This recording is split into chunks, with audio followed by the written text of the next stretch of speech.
Good afternoon. I want to welcome everyone attending today's meeting. The meeting of the Arizona Board of Regents was called to order Wednesday morning before convening in executive session. Today's public meeting is scheduled until 5 p.m. A link to the live stream of the public meeting is available on the board's website under ABoard Live or by going to YouTube and searching for ABoard's news. Regent Reed, would you please lead us on the Pledge of Allegiance? Thank you, Chair Mata. I pledge allegiance to the flag of the United States of America and to the republic for which it stands, one nation, under God, indivisible, with liberty and justice for all. Thank you, Regent Reed, and it was an honor because this is your last meeting, and thank you for doing that. As we begin today, I would like to thank President Cruz Rivera, gracias, for his hospitality and for hosting us today. I also want to thank his team for their efforts in facilitating this meeting and assisting our guests. I'm looking forward to our meeting and discussions today. In a moment, I will share an overview of my priorities as chair of the board, as well as offer some personal background about how my education shaped my journey as an immigrant to the United States, a businesswoman, and as a regent. My journey has made it so clear to me that education equals opportunity, and access to quality public higher education must always remain the cornerstone of all our work on behalf of Arizona students. So today, I ask that we keep these two ideals in mind, access and opportunity. Before I begin with my presentation, I have a few announcements. Regent Mansell has completed her 8 years term as a regent, and I did this because she was one of the regents that welcomed me and have a personal talk with me when I came on board. So on behalf of the entire board, I extend our sincere appreciation for her extraordinary commitment and dedication and tireless work on behalf of our universities, the state, and our students. Later this afternoon, we will properly extend our deep appreciation at a special dinner this evening. Student Reese, we talk a lot. So also concluding her 2-year term as a regent. Regent Reese, you have made a significant impact on our board, and I extend my sincere gratitude and appreciation for the insight you provide as a student and for your exemplary dedication as well. So we look forward to sharing more of our appreciation later today. Thank you for dinner last night, okay? So that was great. In addition, this is Professor Dolling's final meeting as the Arizona Faculty Council representative. Professor Dolling, thank you for serving in your role as the AFC representative these past 2 years. So we have, I would like to welcome Regent Liz Archuleta for her first full board meeting. We would also like to welcome student Jaden Fisher. We look forward to your insight and voice representing perspective of our university student from across the state. Can you please stand up so that people can see you both as our new? Yeah.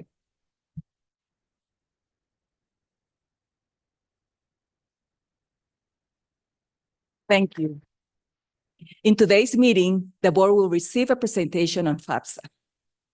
So over the past few months, I have been honored to meet with leaders in the state who have been champions of public higher education to continue to build our relationships.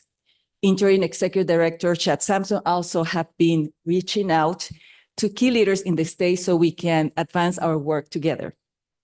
So another big item that we have been doing is that the State Higher Education Executive Offices called SHIELD and the JET Foundation are supporting the student mental health and wellness learning community, an initiative aimed at improving mental health and wellness services for students in higher education institutions through shared learning and best practices among the state higher education executive officers. And I would like to mention that because we were talking in the education summit about mental health and something that is really critical for us to continue working on. So Arizona, as one of the 5 states elected to participate, has been actively involved in the SHIO student mental health and wellness learning community, with the Arizona Board of Regents participating to develop system-level recommendations for collaborative strategies to enhance mental health and wellness services for students across the state's public universities. I would like to thank Roxanne Murphy, a Board Director of Educational Attainment, for her support, which is a truly important initiative. Roxanne, we look forward to learning more from this initiative. Please keep us informed. One of the things that I wanted to do when I started as a chair, and I suddenly probably thought about how can we change when we change the space, the climate of our meetings. And I talked to the ABOR staff and I say, I would like to talk about good things that our university are doing. We have so many amazing things happening at our university, and I'm always eager to hear updates from the presidents, but I wanted to draw attention to a few items that we should celebrate along with the universities. And I know that President Crow sometimes send us the email at 12 p.m., 12 a.m., about all the greatest thing that we have been doing, and this is one of those, and I say, this came from President Crow. Yeah, so ASU is harnessing artificial intelligence-driven technology and the compelling power of games to deliver relevant learning at massive scale worldwide, and is the ambition of a new learning lab being developed at ASU. It provides a glimpse into the ways in which AI may revolutionize learning, expanding it and personalizing it so that no human is left behind in learning. Does that include our pets? Probably. Yeah, someday. So Endless Games and Learning Lab initiative was announced at the annual ASU GSB Summit. I know you went, and I would like not to miss the next one. A major digital learning and skills conference hosted by ASU and Global Silicon Valley that brings together education, technology experts, and investors. Now U of A, and I love this one. As a person who employs a significant number of veterans and is very vested in the military community, this next story speaks to my heart. Researchers at the University of Arizona College of Veterinary Medicine have taken a step toward better understanding the relationship between veterans and service dogs, which they believe could lead to life-changing improvements in healthcare for veterans. In a new University of Arizona-led study, veterans who were paired with a service dog for just 3 months were 66% less likely to be diagnosed with post-traumatic stress disorder.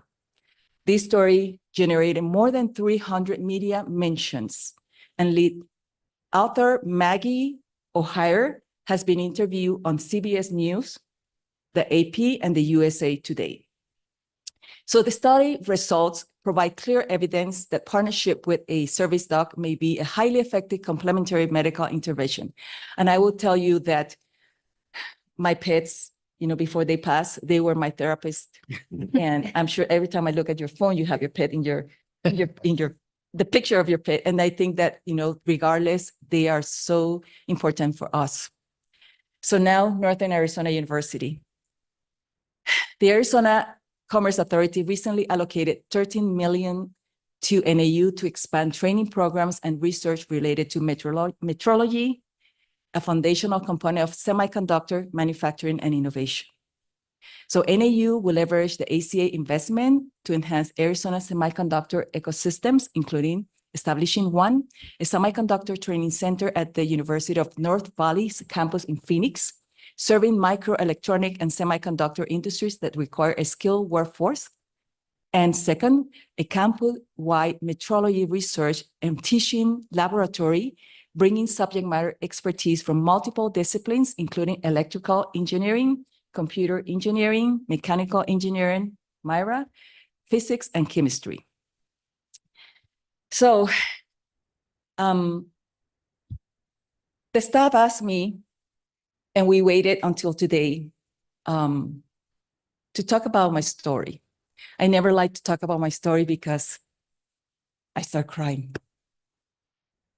So as a new chair of the board, I thought it would be helpful to share some of my personal background about how education shaped my personal journey as an immigrant to the United States, and as a business women, and as a region. So I would like to share a video that the ABOR team, and thank you, Caroline, for putting this together, because the first video, I didn't like it.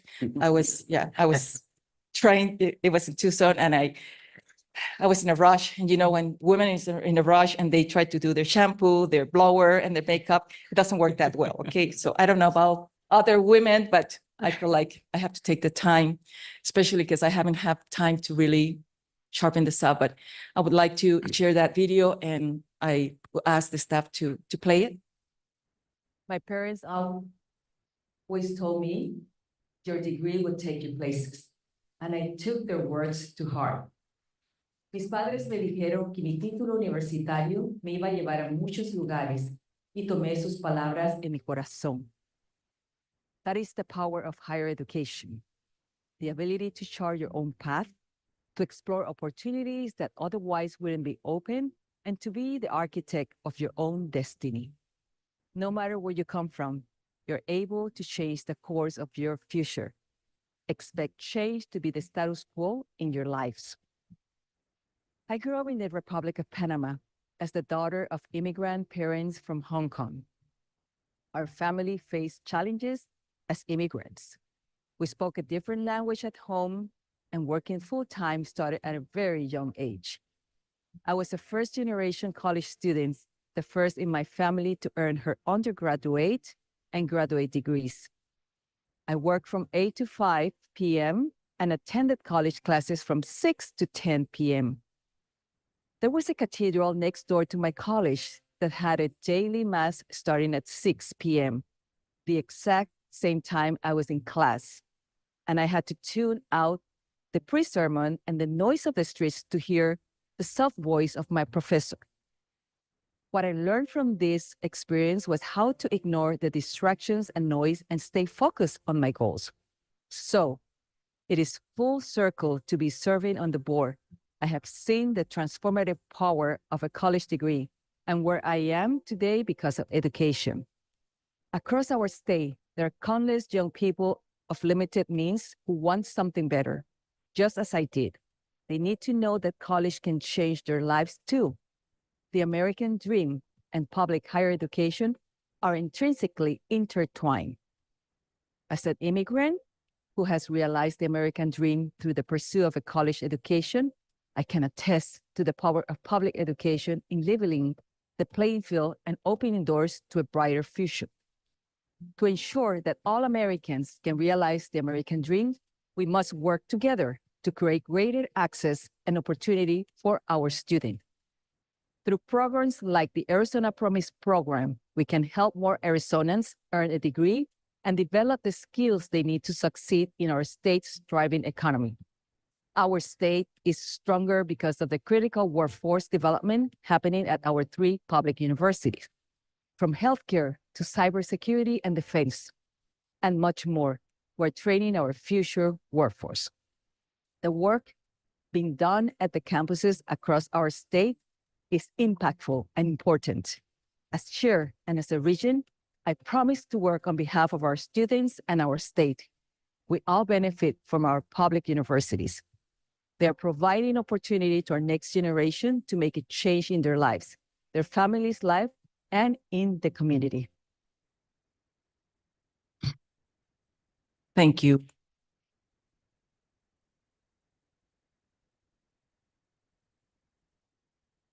Got a little bit emotional remembering things, you know, because sometimes it's like long time ago and then here you are. Here I am.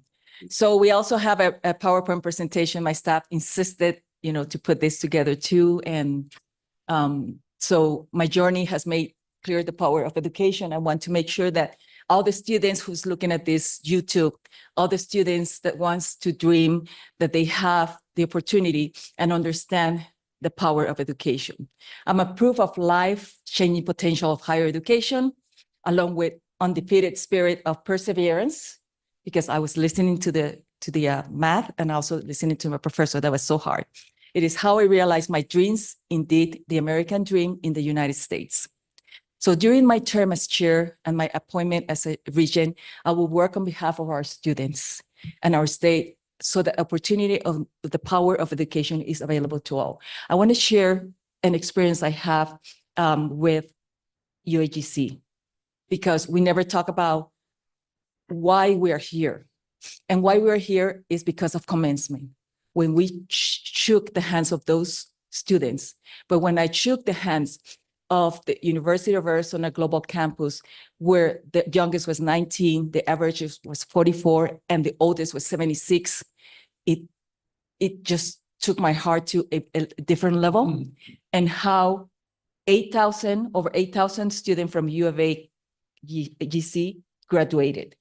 But also those that were coming for their diploma, I saw their silver hair, I saw them crying, I saw them like my auntie, or the people that I will never think that will cross that. So I want to share this to celebrate, because this is part of the American dream, okay? So now, the American dream has long been heralded as a beacon of hope, promising opportunity and prosperity to those willing to work hard and pursue their dreams. As an immigrant to the United States who has navigated the complexities of assimilation and strive for success against the odds, I stand as a testament on the enduring spirit of this ideal. So I grew up in the Republic of Panama as a daughter of immigrant parents from Hong Kong. So my parents were immigrant already there, and I was here. So we live in a multi-generational household with my entire family of 5 sharing a single room. Our family faced challenges as immigrants. We spoke a different language at home, and working full-time started at a young age. I was a first-generation college student, the first in my family to earn her graduate degree. I'm sorry, I have to change this. Let me see if I can change it, yeah. And it gave me a different perspective of life. So what I learned from this experience was how to ignore, every time I was trying to finish something and I have so much noises, I was trying to ignore the distraction and noise and stay focused on my goals. So instead I focused on what was important to me. So I've been confronted with different versions of this experience throughout my life. Noise, obstacle, and distractions, I learned at a younger age that these are just hurdles to overcome, and none of these life's obstacles are unsurmountable if you stay focused. My parents always told me your degree would take you places, and I took their words to heart. So my degrees took me places, and I want to show you this slide. So I work for major multinational corporations in Panama. It's not this one. I travel to work, in different countries while I was in Panama. And everything changed when I came to the United States from Panama City to Sierra Vista, Arizona. Although I had a great career in Panama, I had to start all over again. So I had to improve and learn my English better. So that's why sometimes I mix it with Spanglish, and President Cruz Rivera me entiende muy bien porque a veces se nos va, ¿no? En ese Spanglish, right? So I applied for many jobs in Sierra Vista, in Huachuca with the contractors, and they were saying to me, you don't qualify, or we don't have a job for you. So this was a start, so I found a job at the University of Arizona South. So I started with education, and then worked for Cochise County Workforce Development. And then I decided this was the start of turning this page in what could become a story of hard work and finally a success in a new country. So in 2005, I started my own business, Outsource Global Management, which is the company that I had for 19 years, created other multiple subsidiaries, but this one is my baby. So if you look at the picture, one of the things I asked, if the president remember on Tuesday, I asked, what did you do after hours or to relax? Remember that? President Rami said that he played golf. I don't remember, President Crow, what did you say? Read, and President Cruz Rivera, something about a movie or what? Binge bad TV shows. Yeah. Binge. Yeah. So I asked my staff, this is the corporate staff that support our employees on task at different installation, multiple locations in the United States. And I said, what do you do after hours? And how do you have fun? Because you know that when you support the mission of the Department of Defense, it's very stressful. And I call it's black and white. There's no gray side. Those that work with the Department of Defense understand that it's black and white. So we need to have some kind of fun. And that's why everybody came with their, their hobby. And this is what we do to relax. So I play the guitar and I sing. I know I don't look like a singer, but that's what I do. And I did it since I was 11 years old. Every time I got stressed, I would take my guitar and I would be singing and playing. And so that's, and other of my, team did different things. So this is what the American dream is. And I really enjoy having my own business in multiple states like Texas, Kentucky, Florida, Nevada, Nebraska, and Utah. So this is the power and promise of higher education that I want all students to know. So we really share these stories, and my story, I wanted to share it with those that understand that the power of education can take you places. So my story is Arizona's story. I'm both Asian and Latina, multilingual and cross-cultural. So sometimes when I am talking to people, of course, I look Chinese and I comienzo a hablar en español y todo el mundo me mira todo así como extraño. And this gives me some power to really continue to pursue and not feel like a stranger in this country. So this perhaps is fitting that I myself in Arizona, a place sitting at border of two countries and spanning multiple cultures. My upbringing informs my perspective as chair of the board of regents, not because my story is unique. Rather, it is because it is so common. Across our state, there are countless young people of limited means who want something better just as I did, and they need to know that college is for them too. Some will say college is not the right choice for everyone, and this is true, but it is also that nearly everybody needs some kind of training or education after high school. The economic prospects are simply stifling for those who stop their educational journey at a high school diploma alone. So I wanted to share this because in 2002, fewer than one of two Arizona high school graduates enroll in some form of post-secondary education. While our state public universities are awarding degrees than ever before, roughly 52,000 a year, this remains an estimated 26 degrees a year fewer than economists forecast is necessary in order for Arizona to meet its economical potential. The American dream and a public higher education are intrinsically intertwined, serving as pillars of opportunities and upward mobility to countless individuals across the nation.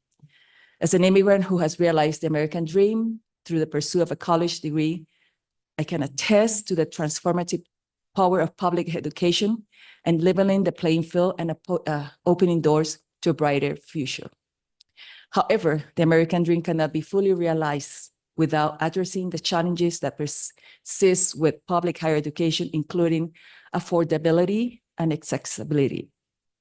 Business and community leaders, policymakers, educators, stakeholders, we're all stewards of the American dream, and it is our work together that we create greater access and opportunity for our students.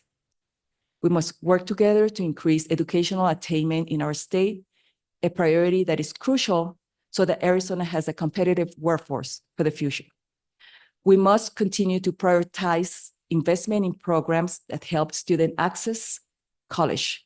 The Arizona Promise Program is one of the solutions that works and will open doors to opportunity, but we still need more than that.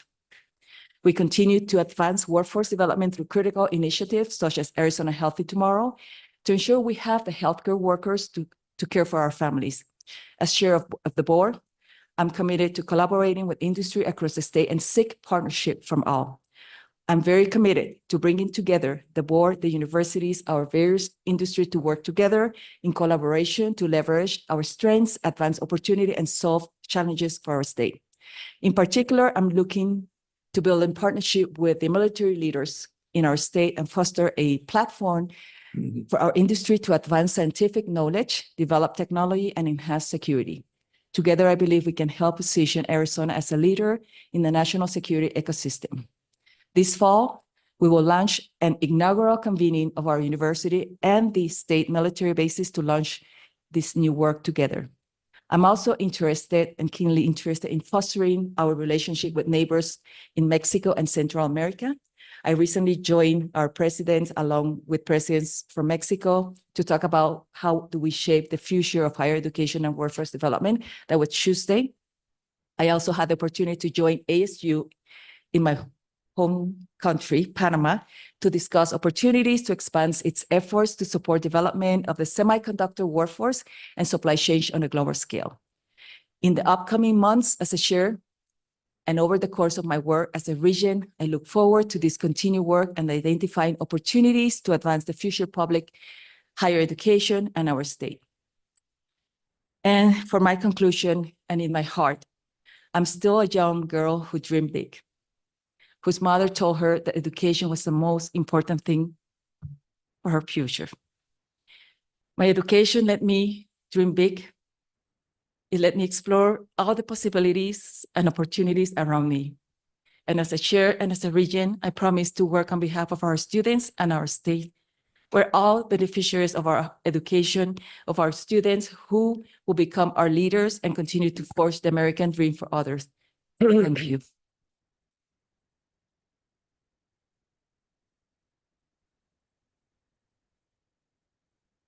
Our first item to call is call to the audience. If you have any materials for the regions, please give them to our board secretary, Suzanne Templin, sitting at the table in the right side, and she will distribute them to the regions. Pursuant to board policy, time has been set aside for a call to the audience. This is an opportunity for individuals to address the entire board in a public setting to express their views or concerns regarding matters of board governance. The board will reserve the right to limit the number of presenters on any one topic. Regions do not respond to comments made during the call to the audience. However, we do hear your remarks and we ask the appropriate person to follow up and provide us with information on any issues raised. When you're called to speak, please proceed to the lectern. To keep us on schedule, each speaker has no more than 3 minutes. As a courtesy to each speaker, Suzanne will hold up a sign signaling how much time the speaker has remaining. And at the end of the 3 minutes, we ask that you conclude your remarks. Suzanne? Thank you, Chairmata. Charlie Doors, followed by Alexia Isaias.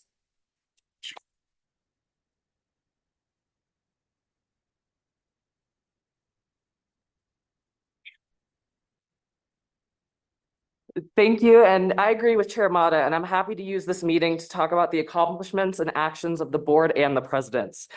I met Mr. Fred Duvall for the first time over a year ago while demonstrating outside of one of ABER's dinners, their fancy, well-catered dinners. He came outside, got in another student's face, and began to preach about how he used to work for Obama, and this is not how things get done. But when you want to pass a rush policy about terrorist organizations on campus that was probably crafted by a right-wing think tank, providing students the opportunity to respectfully voice dissent is not possible. You are so insecure about students disagreeing with the awful decisions y'all make because then you wouldn't be able to cash in. There's not just money mismanagement at UA. There's money mismanagement at every single one of these institutions.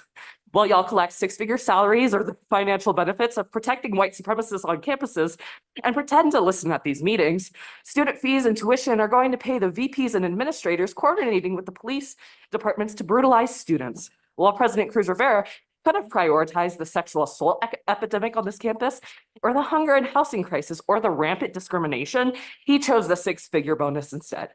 ABER could be investing in the work happening on this campus to end the issues being studied by the Martin Springer Institute and our multiple labs working on the climate crisis, but y'all would rather invest in the militarized suppression of students. Y'all have made careers out of defense or suppressing marginalized people. Of course, you can't stand students and faculty recognizing that this should not be the goals of higher education. You spend so much money trying to convince the public that you care about freedom of speech, but apparently only when it's before 5 p.m. The board is a mess, and it's shameful to say you're working towards solutions to societal challenges when you refuse to tackle the actual issues on our campuses. Thanks.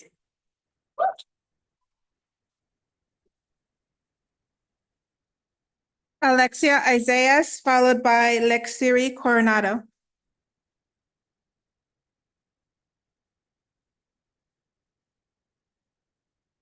Hello, my name is Alexia Isaias. There is a word in my culture that perfectly describes the empty words of this ABOR meeting so far, and that word is cantinflar. A word that is used to describe something of when you're saying something, but not really saying much at all. As a woman, as a Latina, and a grandchild of immigrants from Mexico, Cecilia, you are supposed to represent people like me. You are supposed to make decisions that give people like me a voice. In some ways, your story isn't much different from mine. I had to take the bus to and from campus for years. I had to struggle, but unlike you in your own words, I chose not to ignore the distractions and noise all around me, but to hear them, to act, and to make change. Speaking of that, I'd like to share some of my story as a working class Latina on campus and organizer for years at ASU. For years, I have been targeted on campus. I have had to feel incredibly unsafe in spaces where fascists are welcome on campus, where immigration and customs enforcement are just sitting in on classrooms or doing events on campus. Border Patrol, in the presence of disgraced Sheriff Joe Arpaio. I have been fired by the ASU student newspaper after a targeted campaign led by Koch brother money from campus reform. I have been followed home, surveilled by campus police, and even hurt on campus by sanctioned campus visitors. Talk about a struggle that deserves to be heard in this meeting. And unlike you, I don't do business with the Department of Defense, a department which is actively killing millions around the globe and hundreds of thousands in Palestine. But you don't care because it doesn't fill your pockets with immense profit. Your business does. Your business, All Source Global Management, which partners with both Raytheon and Lockheed Martin, both companies actively arming the Israeli occupation forces in its genocide in Palestine. Your story was not inspiring for me. It is a disgrace. It stands as a lack of integrity and proves that you're on this board not to stand for the interests of students, but to stand in the interest of genocidal regimes that line your pockets with cash garnered from bulldozing Palestinian homes, tearing children limb from limb, beheading children in supposed safe zones. This is a business that you are proud of. This is a business that you call your baby. The students who bravely fought for justice, for Palestine, and divestment of Israel on this campus, on ASU's campus, and all across the nation are our future. They are who we should be listening to, and they are who will be on this board, hopefully, within the next couple of years. Thank you.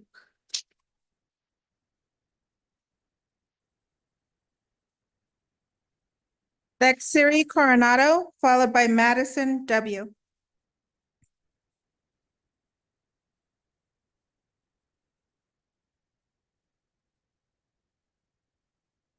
My name is Lexiri Coronado.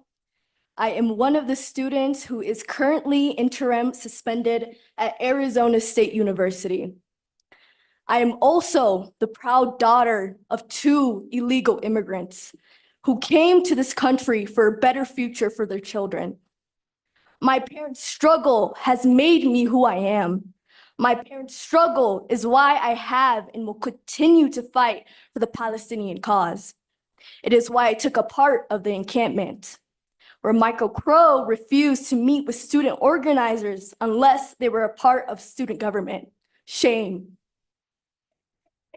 Over 40,000 Palestinians have been murdered in over 8 months. 1,000 more have been buried under rubble. There is not one single functioning hospital left. We will not be silent as our universities continue to uphold their ties to genocide. I can assure you that the encampments will not be the last time you hear from us. Students across the nation are rising up against their universities because they see where your true allegiances lie. They don't lie with us. They don't lie with preventing more lives lost. They don't lie with people. They lie with capital and profit. They lie with everything that students stand against. We stand with Palestine, with our brothers and sisters who have been buried under rubble, and we will continue to resist and disrupt and keep this movement growing until we see a liberated Palestine, a Palestine free from occupation, free from genocide, free from the hands of US imperialism, and free from officials like you who like to play monopoly over people's lives. As you have said in your own words, I am still a young girl that dreams big, whose mother told her that education is the most important for building a bright future. I believe in a future where universities don't send cops in riot gear to brutalize their own students and who suspend student groups over standing in solidarity with oppressed people. Free Meksha the ASU, free NAU, SJP, and free Palestine. Thank you. Madison W., followed by Marcos Esparza.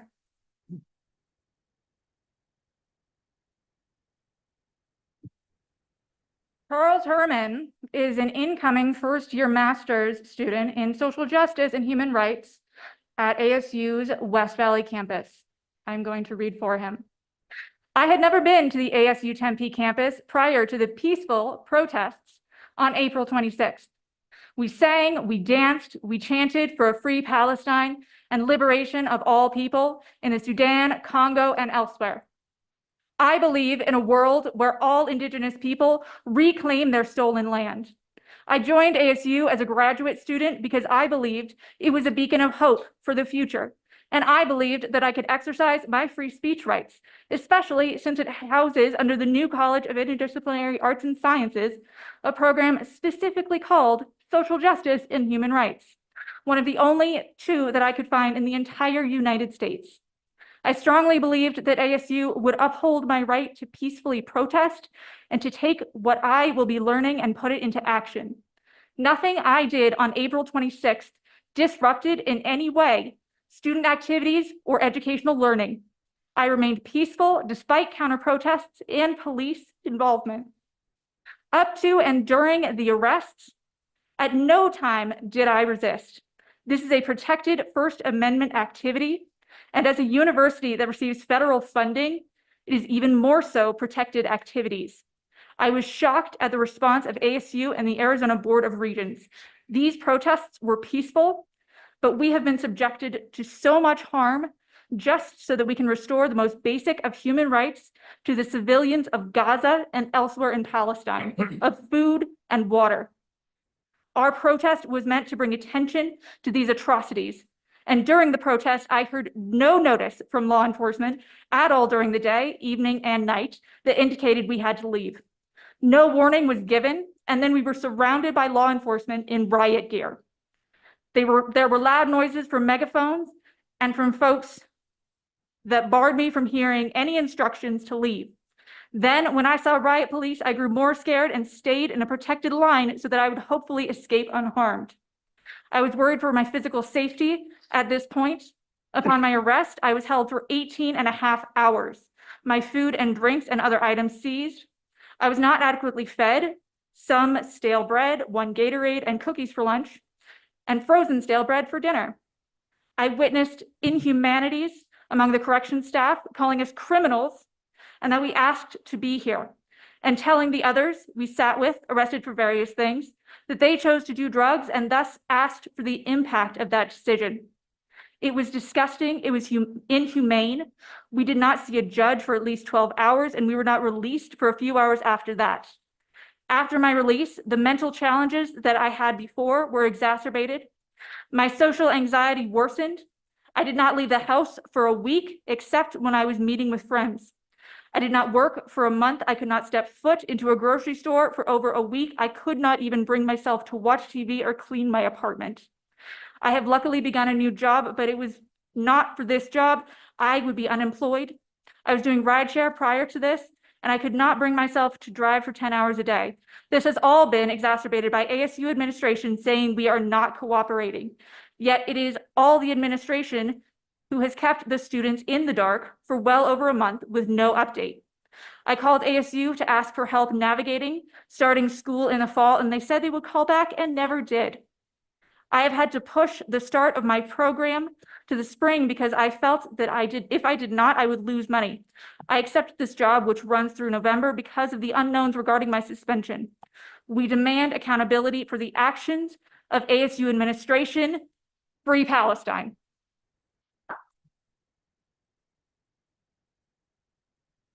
Marcos Esparza, followed by Brendan Trachsel.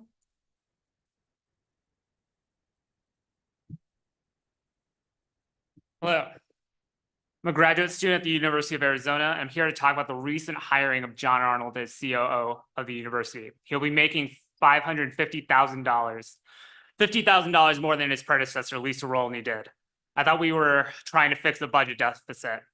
His hiring is incredibly irresponsible, given that as executive director of ABOR, he was as responsible as President Robbins and the rest of the UA Central Administration for getting us into this $177 million deficit.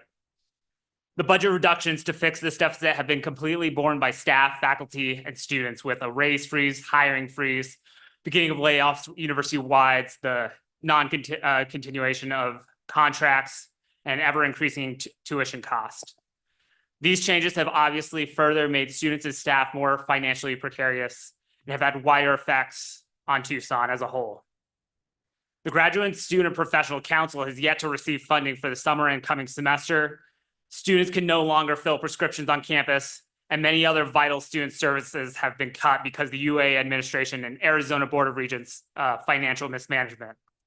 And yet, while staff, faculty, and students continue to bear the cost of this deficit, we continue to see a pattern of administrators being hired with bloated salaries and no input from any shared governance mechanisms such as GPSE, staff council, or the faculty senate. It's unbelievable that we have decided to continue to rely on the very people who got us into this budget crisis to get us out of it. It is still clear that the current University of Arizona administration and these Board of Regents are not the right people to lead us, to be leading and watching over our universities.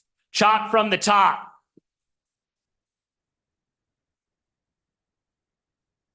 Brendan Trachsel, followed by Kyler McNulty.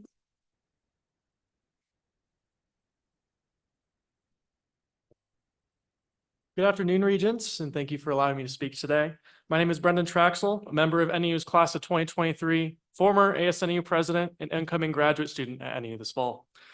I'm here to speak on the results of the encampments, particularly at my alma mater, as well as what I like to see going forward. As someone who has been involved in university governance at NEU and has worked professionally in higher education, I feel differently than many of my peers when it comes to the encampments. The one thing I do share is the disappointment in the progression of events that occurred this spring semester. In President Cruz Rivera's May 3rd letter to Faculty Senate President Kate Ellis, he provided multiple examples of de-escalation from the university that occurred during the encampment. They consisted of telling students what they were about to do was against policy, educating those present on free expression, hourly reminders of the state and university policies they're about to violate, a police order to disperse, and then arrests. Reading these, I do not see any attempts at de-escalation, only recurring reminders of the escalation that was to come at 10 p.m. that evening. The university's labeling is disingenuous, and these actions were merely communications of intention that resulted in failure. NEU constantly stresses the legal justifications of their actions. In a time of ever-expanding general counsel offices, it seems to be the basis of nearly all decisions. That does not mean they are effective. I see a university that wanted to avoid a PR disaster, maybe even a conflict with its state legislature, and took the express route out. The result is a student body in severe distrust and resentment. Any additional steps taken by the administration are unknown.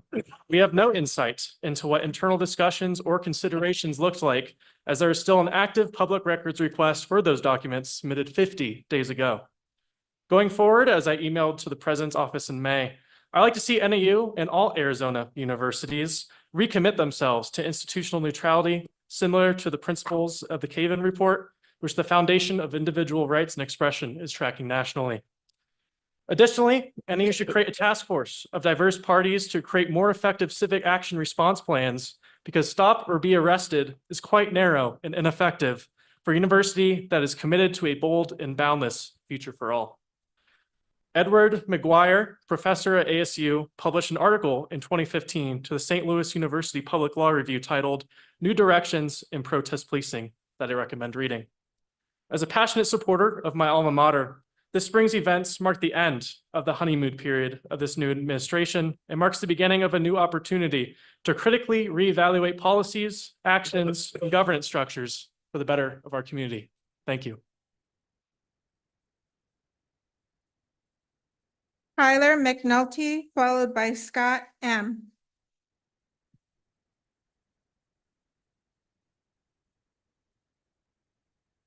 Shaleki Isha. Tammy, a university staff member and student, states, I'm addressing the board today regarding the arrest of student protesters. It is abundantly clear, despite how the university or the media wants to paint the picture, that students were peacefully protesting for the end of indiscriminate killings, a genocide in Gaza. The university responded with excessive violence and unfair retaliation.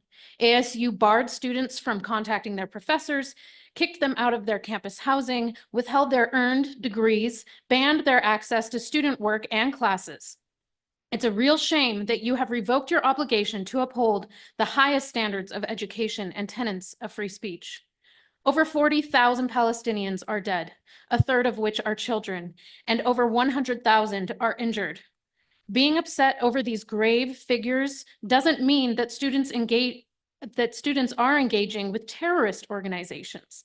Many people have already changed their hearts and minds after seeing these brave students stand up for such injustices.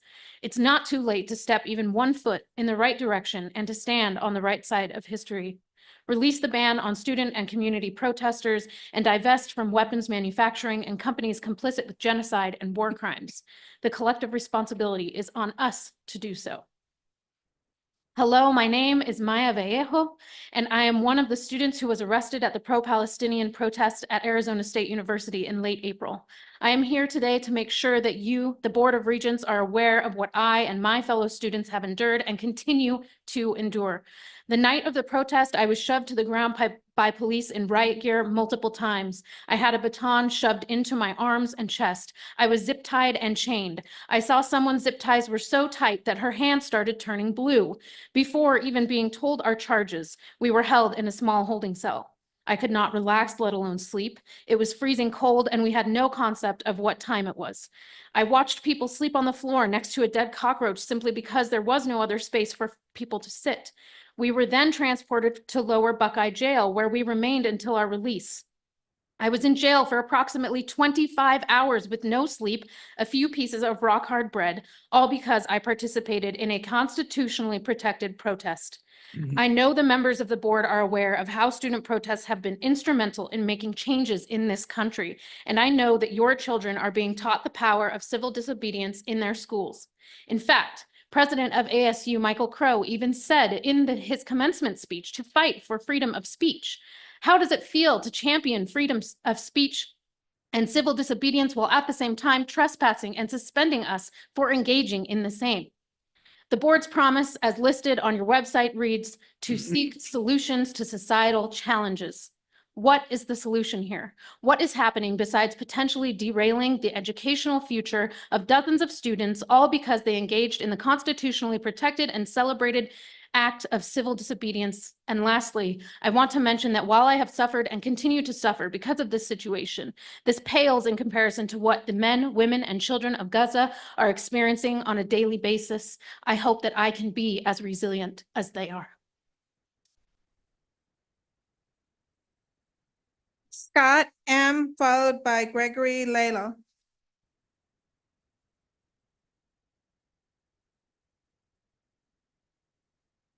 Mata, regents, attendees. I am Scott Menor. I'm a postdoc at the Biodesign Institute of Arizona State University, a member of United Campus Workers, Arizona, and an ASU alumnus, having gotten my undergrad and PhD from ASU. As Kilar just said, your promise to Arizona includes to seek solutions to societal challenges. Your vision includes to serve key roles as major partners in statewide economic development and community advancement. Participation by our universities in genocide is unquestionably a major societal challenge that demands community advancement. You claim to be advocates of free speech, Your advocacy seems reserved for defending right-wing extremists and provocateurs like Charlie Kirk, engaging in hate speech on our campus, harassing and threatening professors, participating in precipitating a physical attack on a queer campus worker at ASU. Contrast that with your response to students exercising their First Amendment right, and I would even argue duty as citizens to peacefully protest atrocities that their schools are contributing to. You crack down on them, send in jackbooted thugs to brutalize them, destroy their property, forcibly remove their hijabs, arrest them, prevent them from graduating, and even prevent them from taking summer classes that they have already paid too much for. ASU President Michael Crow has been saying in interviews, peaceful protesters against genocide, once again, were somehow promoting hate. This is shameful. This is embarrassing. This is intellectually dishonest. Your defamation of students under your charge reflects a lack of character, a lack of ethics, a lack of integrity, and worse, dereliction, actually worse than dereliction of duty, active and willful malice against your students. You must sanction Crow, Regents, for his actions and compel him to undo the harm that he has done, to remove all suspensions and punishments, and to issue public apologies to his victims that are at least as loud as your lies have been. I would also call for your resignation, sir. 22 years is too long. Universities are for education, not to line our pockets with blood money, as many of you seem very interested in doing. Many of you claim to be successful business people. The financial mismanagement makes me raise some questions about that, but okay. If there are budget shortfalls due to mismanagement under your watch, you should be foregoing your own salaries. Stop saying you hear us and show us that you do. In solidarity, thank you, and free Palestine. Gregory Layla, followed by Hypatia Maranglia.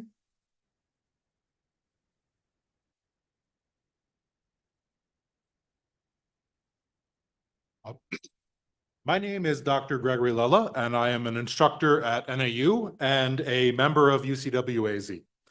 On April 30th, I watched armed state, county, city, and worst of all, university police charge at and brutalize my students. I was not participating in the protest as I feared retaliation from management, and yet, as I stood as a neutral observer, city police invited onto campus by NAU's management threatened me with arrest for standing in the place that NAU PD had told me to stand as a neutral observer. I observed police engaging in violence without any provocation. Contrary to statements by NAU, the student protests were peaceful and eminently respectful of university quiet hours prior to the arrival of police. I was there watching from the sidelines, and I tell you all now that the false accusations that protesters were making anti-Semitic chants is absolutely false. The only disruptive noise I heard were the racist provocations and the violent threats of physical and sexual violence from counter-protesters. The encampment was quiet and disciplined until police arrived with floodlights, tear gas canister launchers, riot gears, and loudspeakers blaring threats of arrests. That is what precipitated the student chants and noise. There was no riot. Why were they in riot gear? The only ones creating a disruptive or dangerous situation were police forces threatening the protesters. They even threatened neutral onlookers. Police rushed us and tried to start a stampede, one that was prevented only by the disciplined efforts of SJP, medics, and organizers. I want to call on university officials to apologize and accept responsibility for endangering our students, my coworkers, and our community. I call on ABOR and NAU to reinstate SJP, to reinstate MECA de ASU, one of the most important organizations of Arizona's Chicano and immigrant rights movements, and to end all sanctions against students and employees. I demand that ABOR commit not to summon outside militarized police troops to our campuses to quash peaceful demonstrations of free speech and terrorize our students. Finally, I call on management to create a workplace where non-tenure track scholars do not fear retaliation. I am afraid to teach about US policy towards Palestine in my US history class. Fulfill your duty to protect our students, employees, and community. Thank you. Hypatia Marangalian, followed by Harrison Davis. My name is Hypatia Meravia. My pronouns are they, them. I'm a grad student at ASU. I've been asked to read a letter from Kathleen Armstrong, a Flagstaff resident and Northern Arizona Climate Change Alliance member. Before I read this statement, I would like to emphasize that as much as the Arizona Board of Regents is trying so hard to increase student mental health, nothing would increase my mental health like being paid a living wage and enough to eat 3 square meals a day. From Kathleen. I was very disappointed with ABOR's reaction to the student-faculty protests to bring attention to the genocide in Gaza and the US enabling of that war. ABOR could have responded intelligently instead of overreacting. Calling in the city of Flagstaff police was a gross overreaction to the protesters' peaceful demonstration. Being beholden to the state legislature in financial matters is one thing, but actively squelching student and faculty voices is the anathema to the purpose of a college education. Climate change is real and it's happening now. There are intricate connections between climate change and violent conflict. That is what the peaceful student and faculty protesters were doing, calling attention to the role of our government in perpetuating both of these.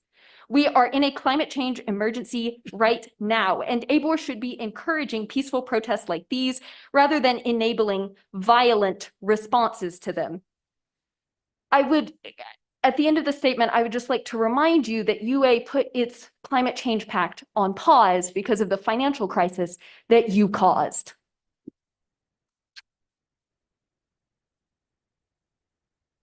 Harrison Davis, followed by Dr. Emily Davalos.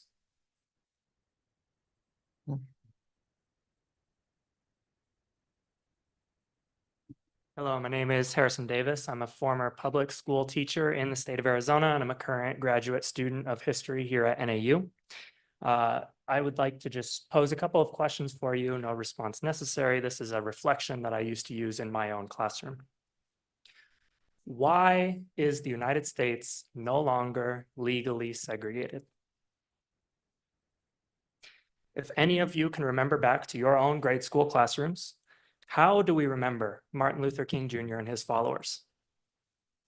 In contrast to that, how do we remember Arkansas Governor Orval Eugene Faubus? And for those of you who need a little brush up, Governor Faubus is the one who opposed the Little Rock Nine from entering an Arkansas classroom in 1957. I think you may begin to see what I'm getting at here. Event after event has replayed in the last century of leaders in positions of power who have opposed, objected, and outright fought against social justice. They favor the forces of calm and status quo because they do not suffer themselves like many others do. Dr. King, in his famous letter from a Birmingham jail, wrote in 1963 that freedom is never voluntarily given by the oppressor. For years, Dr. King said, I have heard the word wait.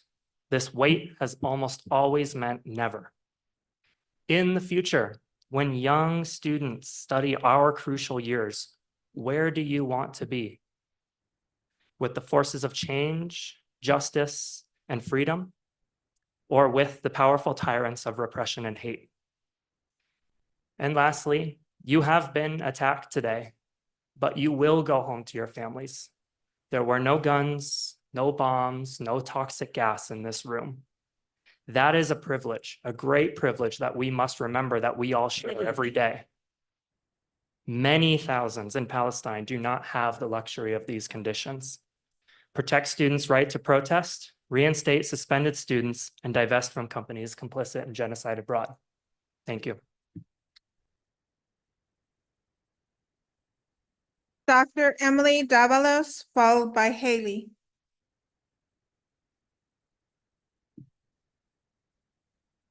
I am honored to read this statement on behalf of graduate student Ida Esmeralda, whose degree is currently being withheld. The last 3 years of my graduate program have inspired and activated me towards the objectives and curriculum of my program that encourages and challenges its students to make direct interventions in our world. I have been and remain inspired to meet new challenges using my education. The actions students took on campus on April 26 are a direct result of their education and our desires to shift language into action as a means to intervene in global issues of humanitarian urgency, the ongoing genocide in Gaza. As of now, under your discretion and orders, after over 7 weeks since the arrest and after over 4 weeks since criminal charges were officially dismissed by a judge, ASU has decided to maintain suspensions beyond a reasonable interim period, refuse housing and enrollment from students, and egregiously not confer degrees to those of us set to graduate this past semester.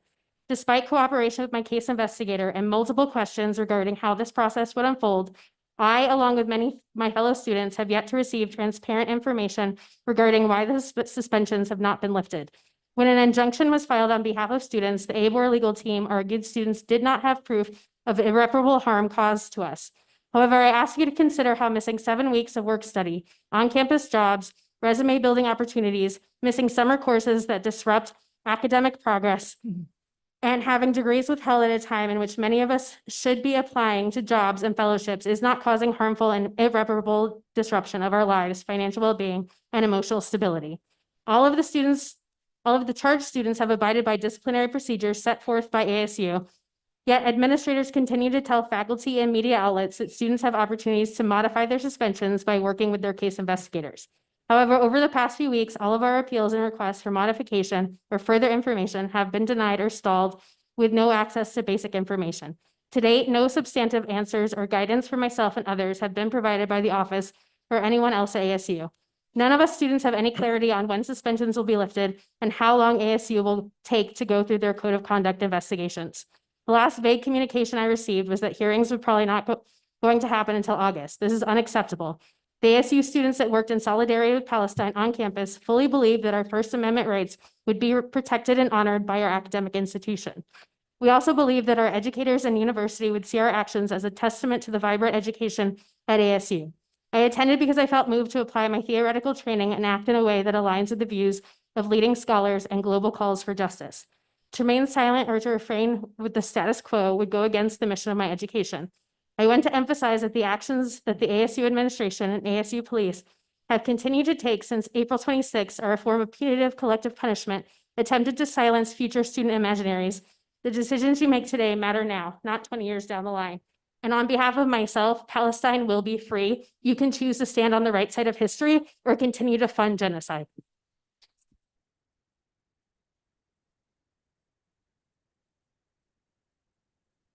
Haley, followed by Maya Vallejo.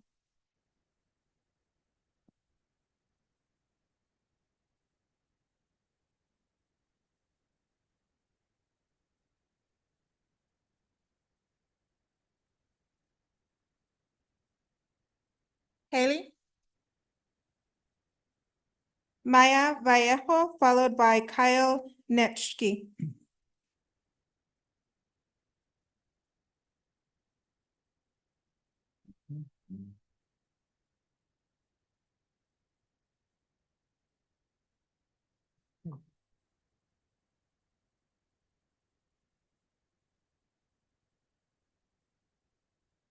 Hi, I'm not Maya. Maya's statement was read previously. That was a hiccup on our part. Thank you.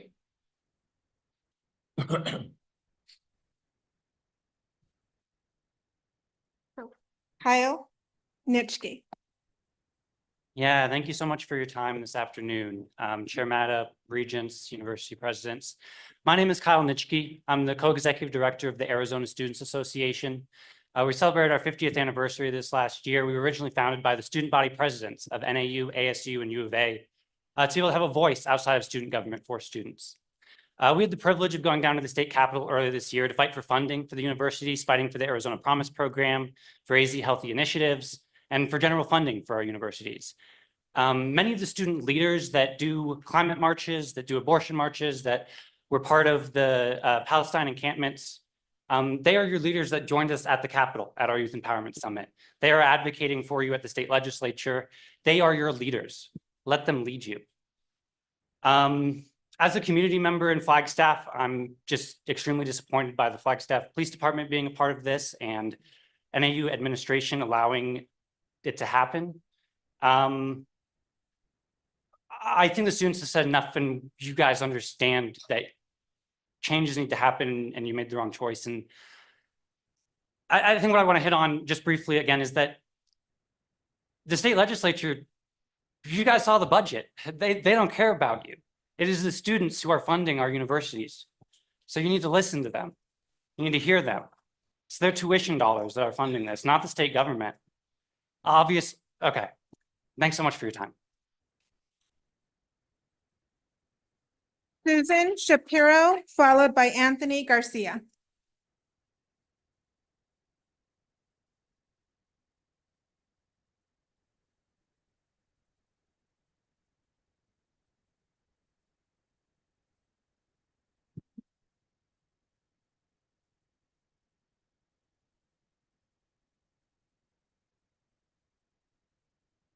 Hello, everyone.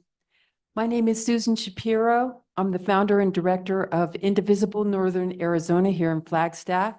Indivisible is a national progressive activist organization with thousands of local chapters that seeks to advance human rights and protect democracy. Indivisible Northern Arizona, along with the Arizona Student Association and other local organizers here, are part of the Flagstaff Abortion Alliance. And we've held numerous rallies in support, numerous rallies and marches led by students and local leaders to protest and demonstrate in support of abortion rights. And there are going to be coordinated efforts all over this country, including Flagstaff over this weekend. So it's perfectly natural for me to be here and speak up in support of students' rights to peaceful protest. As was mentioned by another speaker, peaceful protest is an important part of American history that has propelled our country forward in the past. And it's especially effective when protesters are coordinated in different cities at the same time. It's a tactic that Indivisible has deployed many times. So we were shocked and disappointed by the recent actions of the NAU administration and police response, including arrests during recent protests of the killing of innocent civilians in Gaza, and especially since a lot of people feel that our country can play a role in applying pressure toward a ceasefire. This could be a moment to engage in discussion and learning. This is an educational institution after all. So shutting down the protests, especially in an aggressive and violent way, only served to escalate a peaceful protest. And it probably made students feel that the administration doesn't think their voice matters. Students, your voice does matter. Thank you for speaking up.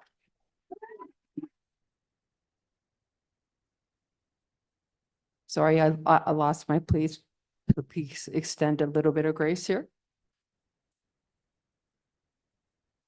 So the administration can validate student voices. You can do that by giving students, staff, faculty, and community stakeholders a seat at the decision-making table. So we stand with UCWAZ and ASA in calling for ABOR to take the actions that are cited in their press release, don't adopt policies that restricts free speech, and shrines shared governance to ensure campuses are democratically run. And thank you again for the opportunity to comment. Our final speaker, Anthony Garcia.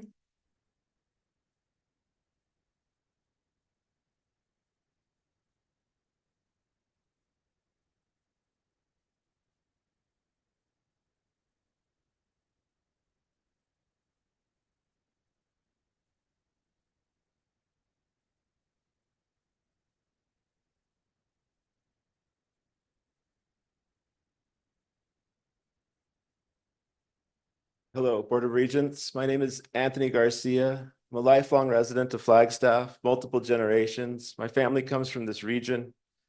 Been here a long time. I'm also a local community member that helps out in a lot of different ways, also politically, locally. I was a little disappointed to see what I had seen happen on the 30th with, in my opinion, human rights violations taking place by our local police department. And I don't blame the police department. They're just doing their job.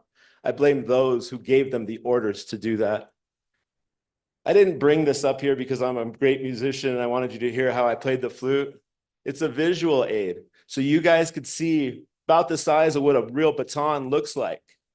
And I wanted you to think about it. Imagine me showing up here in riot gear and running over to any of you guys and standing over your head like this, which I witnessed. Imagine how you would feel with my face covered, my helmet on, just ready to crack your skull wide open. How would you feel? Well, I tell you what, you would probably get, upset. You would probably call a cop and tell them to make me stop. But when the cops are the ones doing it, who do you call? I wanted to add an alternative perspective. I thought it was a little harsh the way you called in the cops, but I do understand that, there was a curfew and things like that. And I also understand that you were protecting, I'm not sure exactly who you were protecting because the only people that were causing the disturbance were the cops, from what I could tell, that and some antagonizers, of course. But coming from somebody from Flagstaff, think about this.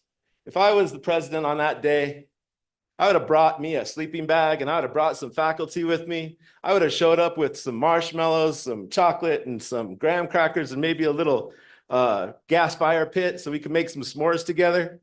Because that's what we do in Flagstaff. We come together as a community and we make things better through dialogue, through creative conversations. The next day, I would have probably brought out a porta potty and had a food truck there.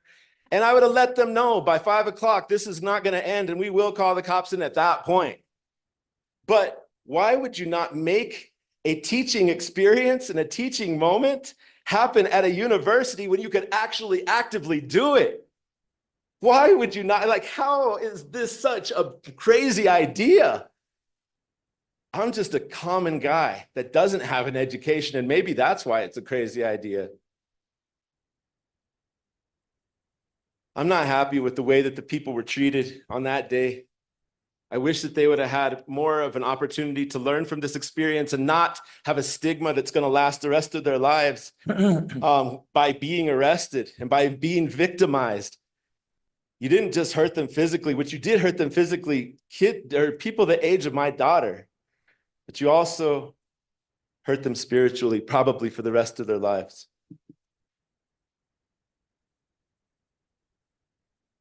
Thank you, Chair Mata.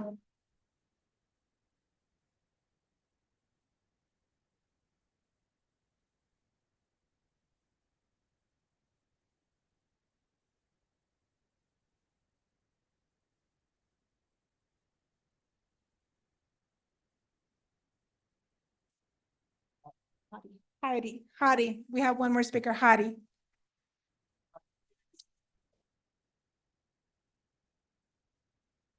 Sorry, for a second, I was confused who Haley, we have a Haley, but for a second, she didn't want to speak, so I was confused about that.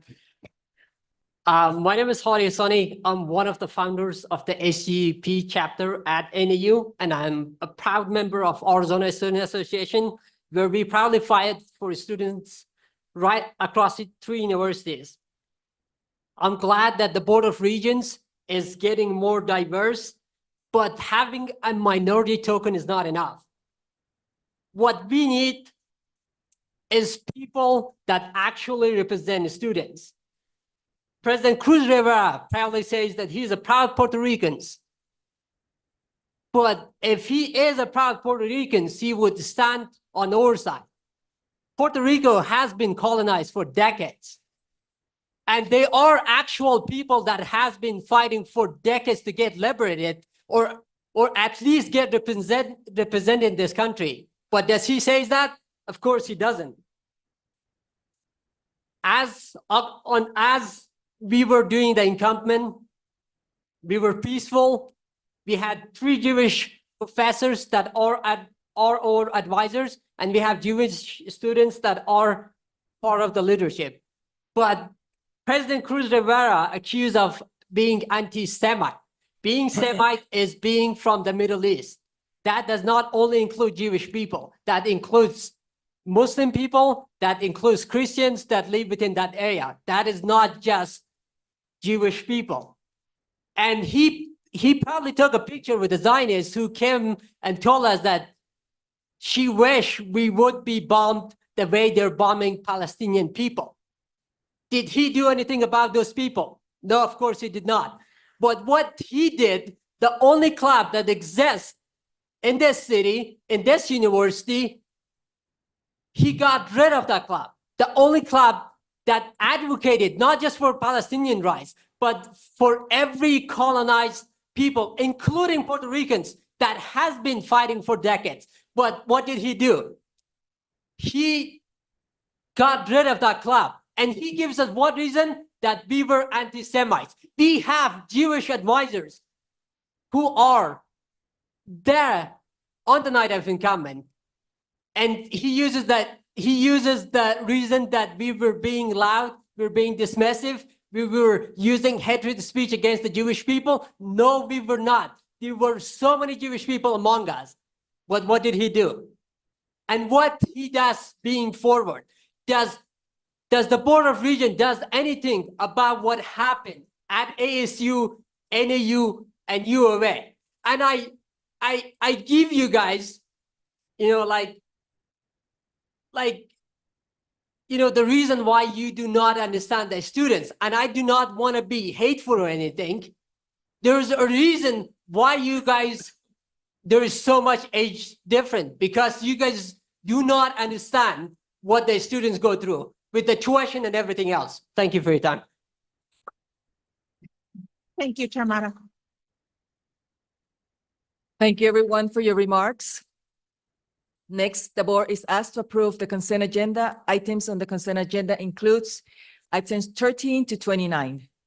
Does anyone have any conflict to declare on the items 13 to 29 scheduled for consent?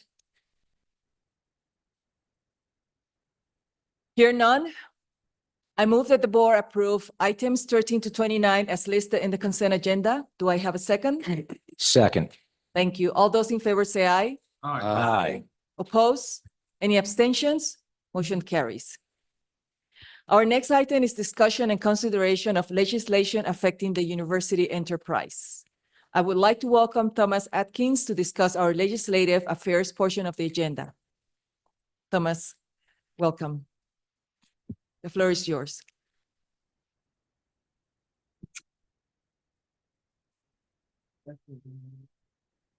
Thank you, Chair Mata, regents, presidents, faculty, and guests. I'm here before you to provide a brief update on the recently concluded legislative session. Following some marathon days this past weekend, the state legislature and the governor successfully passed and signed a balanced state budget. I'm going to provide a brief overview of the adopted budget, along with a final status update on legislation that we've been monitoring this session. So let's start with the state budget. As you may recall from an earlier update back in January, the legislative session started with the state looking at a $1.8 billion deficit. This deficit was largely driven by a combination of lower than expected tax collections and higher than expected expenditures. The adopted bipartisan state budget eliminates this budget deficit primarily through a combination of spending reductions, fund sweeps, and the elimination or clawback of appropriations from earlier legislative sessions. As part of those cuts and sweeps, the board and the public universities were included in the spending reductions.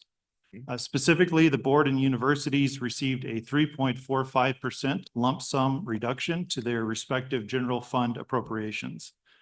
Approximately 50 other state agencies, including the governor's office, both chambers of the legislature, and the Department of Education, also received the same 3.45% lump sum reduction. For the public university system, that lump sum reduction amounts to approximately $11 million for Arizona State, $8 million to the University of Arizona, $4 million to NAU, and $109,000 to the board office. Additionally, the state investment to the Arizona Promise program was reduced from last year's 40 million down to 20 million. And similarly, state funding for the Arizona Teachers Academy is down to 16 million after 30 million last year. Of note, the governor's proposal to expand the speed bonding program, which we were actively supporting, did not make it into the final adopted budget. It's also worth noting that the budget also ends some previous one-time appropriations to the Museum of Democracy and the Spouses and Dependents of Law Enforcement Officers Tuition Waiver Scholarship, which is set to expire and be repealed at the end of the next fiscal year. So now turning on to non-budget legislation. I'll offer my standard statement here that as a reminder that the board and universities take positions on legislation based off of the board's adopted legislative policy positions. And these positions are posted on the board's website. I also want to acknowledge the work of staff in the board office, particularly our intern Xavier Leal, who is under-recognized for the work that he does in the background in helping us track and monitor legislation. So this session, there were just shy of 1,800 pieces of legislation introduced. That is about average for the last couple of years, but that number continues to trend upward. Of that number, 660 were bills that were changing some aspect of Arizona law. The remaining 138 were memorials and resolutions. As of today, the governor has signed 226 of those bills and vetoed 69. There are a handful of bills still awaiting the governor's action. Unless otherwise noted, legislation signed by the governor will go into effect on September 14th later this year. And the legislature has sent a grand total between this year and last year, 11 referenda that will be on our November ballots, which is why in part why we will have, I think, 4 pages of ballots. So board staff, in collaboration with the governmental affairs teams at the universities, sorted through all 1,800 bills this year and flagged those with the potential for great impact to the university operations. We strategically engaged on legislation to protect and further the mission and priorities of the board. If there is a bright note in this legislative session, it is that all of the legislation that the board and the universities took an opposition position on, of all those bills, none of them reached the governor's desk. We think that is a testament to thoughtful legislators that took the time to listen to our concerns and the legislative process working in that regard. In the interest of time, I will dispense with our in memoriam musical montage of bills that died this session, but I will highlight a few that have been previously mentioned in earlier updates just for awareness. Senate Bill 1198, this year's Guns on Campus bill, failed to make it to the House floor. Likewise, Senate Bill 1304, a bill that would have impaired university enrollment and operations, also failed to make it to the floor in the House.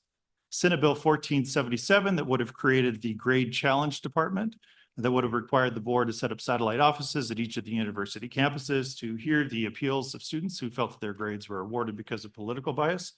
That did not make it to a final vote in the House. A few other resolutions that we were concerned about possibly moving forward were also held. 2 bills that are awaiting action by the governor, but I just want to flag them for the board's awareness. Senate Bill 1174 creates a new tuition waiver scholarship for the children and spouses of Arizona military veterans and public safety members who have died by suicide due to PTSD. This waiver is funded by surplus money from the Spouses of Military Veterans Tuition Waiver Scholarship Fund, and the bill has received almost unanimous support throughout its legislative run. The other bill of note that we're still keeping an eye on that's on the governor's desk is House Bill 2735. This is the so-called shared governance bill that would, among other provisions, require the board and presidents to consult rather than share responsibility with university faculty regarding educational and personnel matters. The bill has passed on strict party line votes out of both chambers. So, in summary, this has been candidly a challenging legislative session for a myriad of reasons. However, the support and engagement of the board has been strong and unwavering, and I thank you for your patience and guidance these past several months as I've settled into this new role and worked with the university government affairs teams, who again, I can't speak highly enough about. We are already looking forward to the new legislature following the election cycle and new opportunities to strengthen Arizona's public university system. This concludes my presentation, and I'm happy to take any questions. Thank you, Thomas. Are there any comments or questions from the board? Oh, yes, Regis Zaragoza. Just a quick comment. Thank you, Chair. Thomas, I just want to echo the opinions of the board. The work you do is incredibly vital and important, and we're really lucky to have you on staff, and I'm thankful to know you. Keep doing the good work. Thank you. Thank you, Dr. Crow. I think the only thing I would add, and I appreciate the report very much and the hard work for everyone. I mean, so, when you receive an instruction or you receive a decision, you should listen to it. And so the decision is that the legislature of Arizona has little interest in the ongoing support of the universities in a significant way. Our cut is not a 3.8% cut. If you cut each of the dollars that we've had in the past, in each of the sub-programs, it's a 7.1% reduction in state support to the institution. It's almost $40 million. We have to find $40 million then to move the institution forward. And the legislature has given us their priorities, and the priorities do not include the Teachers Academy. The priorities do not include the Arizona Promise Program. They do not include other aspects of the operation of the university. They do not include the funding of the university at the level that we need to fund it. So again, I mean, it is what it is. I'm not arguing that it isn't. I'm just saying that then we then are left with, how do we then actually operate the university? Minus $40 million that we may have counted on too much. And then if you add to that the speed bonds, we are very much attempting to respond to significant needs that the state has identified, including the government, including elements of the legislature relative to advanced medical education, nursing education, all the other people that we're being asked to produce. And the state has just decided with the speed bond decision to not invest in the facilities that are needed to make that, to move forward. So therefore, we will have to take other routes and move on other trajectories and move in other directions relative to that. So I agree with you that it's, in fact, I don't even know how to describe it other than fiscal policy is the only policy that is being reviewed as it relates to the universities. I'll also add that in 2023, 43 states increased dramatically their investment in higher education, and the average, including the 7 states, which include Arizona, that saw a decrease in public investment in higher education, the average increase was above 10%. 7 states received increases of more than 15%, including Texas and Florida. So it doesn't seem to be a partisan thing. It seems to be a policy thing. One of those states, Texas, in 2023, received more than a 40% increase in its public investment in a single year for its public universities. Again, not a partisan thing, a policy thing. And so the instruction that I received from this, therefore, is we have to figure this out ourselves. We have to figure out how we're going to find the resources, which does mean tuition resources. We're going to have to figure out how to find ways to help teachers to be stimulated to stay in Arizona, which means finding other sources, other programs, or producing fewer. We have to find other ways to make this work. And I'm hopeful that by the next round, in the next adjustment to the political equation, that we can make our case in a way where it can be better understood. I guess the thing that I would add and just put on the table is, I think there's 3 states, I don't remember exactly, but it's a handful, that have seen no recovery of public higher education investment since the Great Recession, and Arizona is one of those states. And I always wonder, what's the wisdom in that? And I say that having found substantial new resources at ASU to help pay for ASU, found new ways to make things happen, but continual disinvestment. I was recently with one of the leaders of the 3 great public universities in Pennsylvania, all of which are considered private universities supporting the state: Penn State, Temple, and Pitt. Those 3. Those universities, Penn State and Pitt in particular, they have an in-state tuition of $20,000 a year. And then fees on top of that for individual programs. We've done everything that we could conceivably do to not move in that direction and to stay among the most accessible, most affordable institutions. But at some point, someone has to say, where are you going to get the resources to run the university? And an uninformed person would say, well, you're not very efficient. I can tell you that of the 300 R1 and R2 and R3 universities in the United States, the 3 universities sitting in this room are among the most efficient that have ever existed in terms of our spending. And so I just want everyone to know that the signal received, and we will make adjustments accordingly. Thank you, President Crow. Any other, Regent Penley? Thank you, Chair Mata. I join with President Crow in really expressing considerable concern at the outcome. Arizona's prosperity, individuals' prosperity, families' prosperity depend upon the quality of education and access to education. If we wish to see our state improve and be more prosperous, if we wish our individual residents to be more prosperous, then we must find ways to create greater accessibility and higher quality in our programs. This board, as well as the state government, has to take responsibility for that. There are actions at all levels, from K through 12 through higher education, that we can take.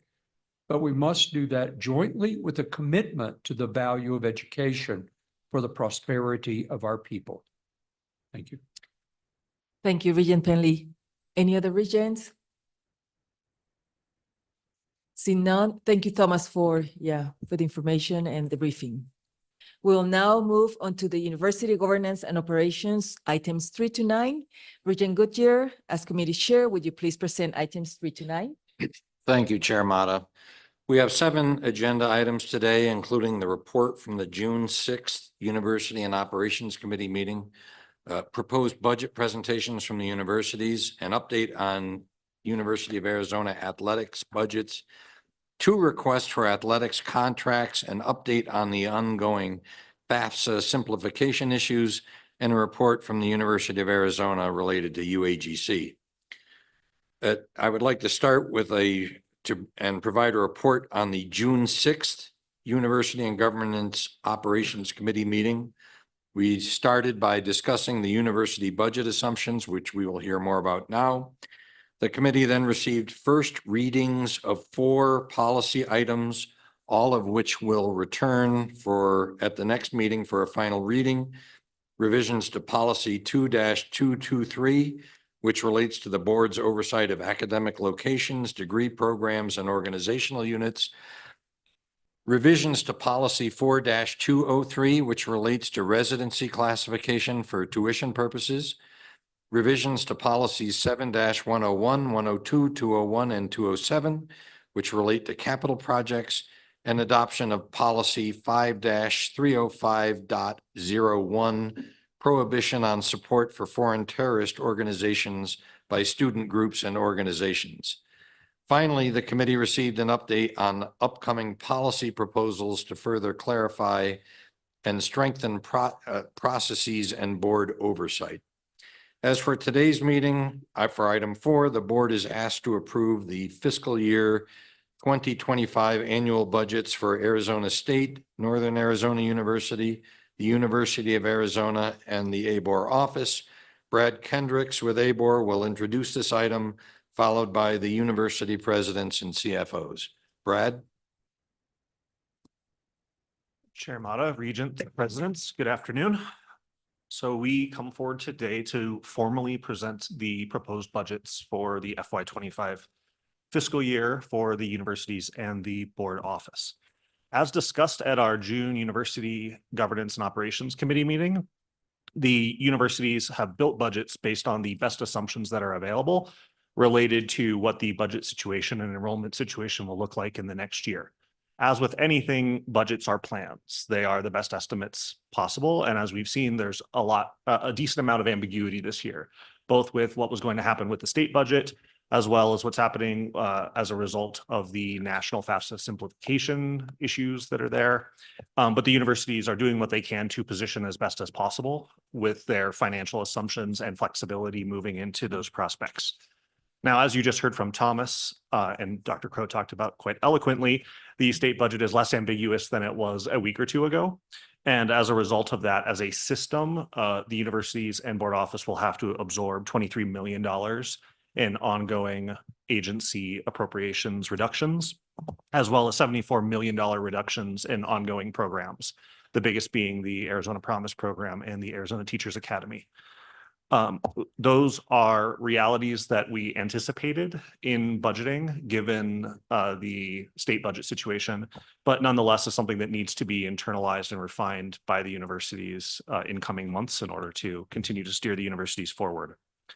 Now, while the budget does include, that piece, the other piece is that it reflects the assumptions of the universities related to enrollment and other businesses that we operate in. And the universities are all projecting stable enrollment, which is good and gives them the flexibility to be able to respond to opportunities that arise and to navigate these other situations as they play out. So each of the universities will be strong in that regard. And the University of Arizona is projecting, as we've discussed in previous meetings, significant progress against the much discussed financial issues over the last couple of years in order to regain those stable cash balances.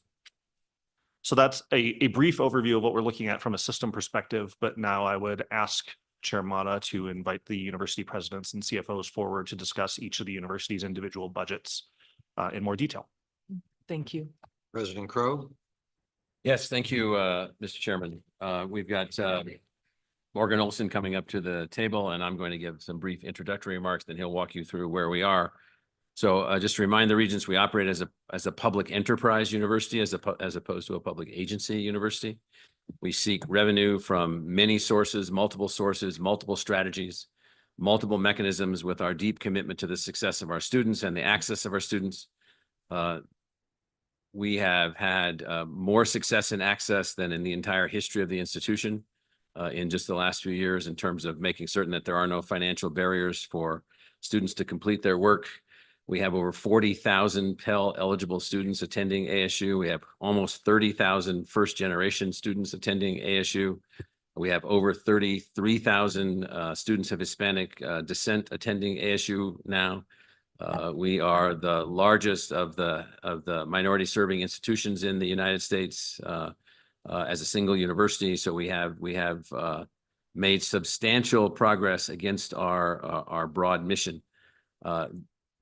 The budget plan, as we heard earlier, is in fact just that. We don't know at the end of the day what our enrollment will be. We won't know that until 2 weeks into the beginning of the fall semester. We don't know exactly what our retention rates will be.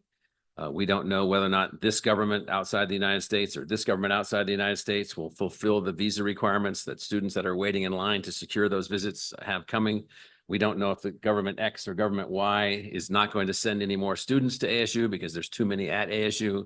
I won't go through all of the uncertainties that are there, but what I can tell you is that we have successfully navigated the construct of a budget that allows the university to move forward under any storm condition. And that's what we intend to do in this case. We intend to work both tactically at the moment to secure additional revenue to advance the institution and our mission. We are at the same time advancing projects in the 3 to 5 year range that will greatly substantially enhance our revenue position. And we are advancing on strategic projects more than 5 years out, where we're putting a substantial amount of time for revenue enhancements to the university in the hundreds of millions of dollars per year. Those are all in motion at the same time.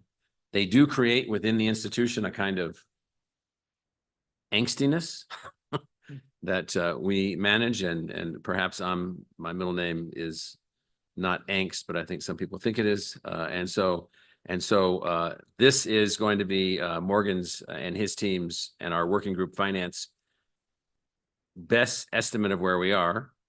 We are balancing a number of things here: the success of our students, additional Arizona students, more success for Arizona students. We're attempting to balance our financial position, our bond rating, our net position, all of the aspects of the finances of the management of the institution. So the financial management of the institution is a part of, but not exclusively, the budget presentation. And so these are a little bit blended together, and Morgan's going to walk you through where we are. I will say that we are net all in quite positive.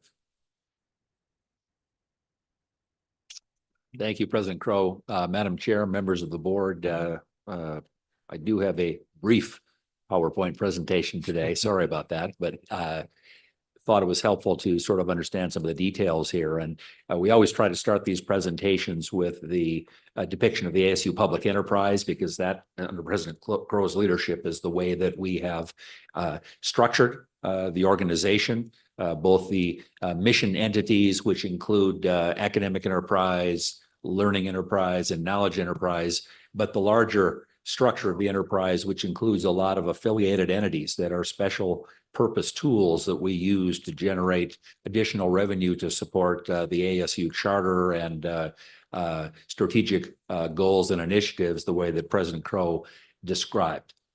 Some of the key assumptions remain the same as when we talked to the committee a couple of weeks ago, and I'll just briefly summarize those for you. Our tuition rate increases, again, continue to be quite modest and actually substantially below the parameters, the maximum increases that are in the new policy that the board created a couple of years ago. Specifically, our tuition rate increases in this budget are about 1.5% for resident undergraduates, 3% for non-resident domestic, 3% for international, and you see similar 1.5%, 3%, 4% for graduate students. Our substantial online learning increases are about 2%, substantial in that that's a very large part of our enrollment.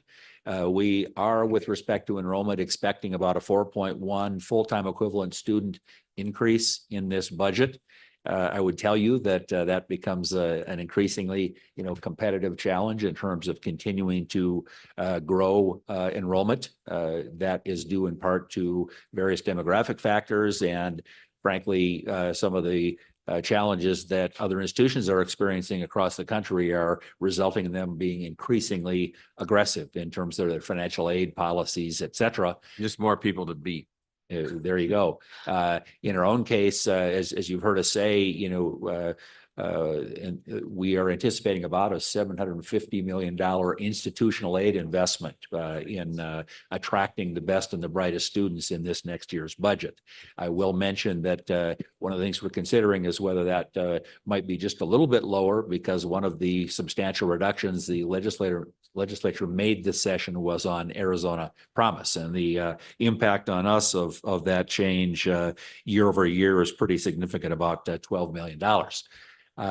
The research grants expectations continue to be robust. We're looking for over a 22% increase from where we were in the fiscal year 2024 budget. And then, as I said, the most significant change from what we talked about a couple of weeks ago is an estimated reduction in excess of $30 million for Arizona State University. That is the roughly $11 million reduction, 3.45% that you heard Brad talk about previously, as well as our estimated impact of the reductions in Arizona Promise and the Arizona Teachers Academy. So that is an adjustment that's probably going to require us to evaluate some of the investments we had anticipated in this budget. So a quick look at that, you can see that we had about $451 million between direct appropriations and those transfers for the Arizona Teachers Academy and for Arizona Promise in the current fiscal year 2024. On the left side there, we had anticipated roughly a flat, state investment budget for fiscal year 2025 based on the governor's recommendations. And of course, now we know as a result of the finish of the session last weekend, that's more like $419 million for us. So I'll just add one point in the context for Regents here, if I might interrupt just for 1 second. And so there is a way to sort of look at the policy choices that are made in Arizona. They are what they are. I'm not arguing against them, but in dollars spent per capita on higher education, the states of Wyoming would be above $600 per capita per year. One state, two states are under $150 per capita per year, Arizona and New Hampshire. And our number, we believe, will go below $125 per year with this present allocation and the increase in the population of the state. So effectively then the decrease in public investment year over year, we think is going to be in excess of 7%. So not insignificant and will require some consideration here as we finalize our budget. Enterprise financials, this is university plus affiliates. During this year, we anticipate that we would have about a $272 million increase in our net margin, an increase in our net position. We were anticipating with the budget we shared with you a couple of weeks ago that we about $215 million next year. But based on that state investment reduction I just mentioned, we're evaluating, our expenditure levels and what that might be. If we were to simply not change those at all on the expense side, but with that $30 million reduction in revenue, that would reduce our anticipated net margin by that same number, which would put us about $185 million. If you look at university alone, we were anticipating about a $66 million net margin for next year. That would almost cut it in half if everything else that we projected were exactly around a target, which I will share with you probably won't be the case when we talk about this next year. And that's all things being equal before we make the decisions that we make.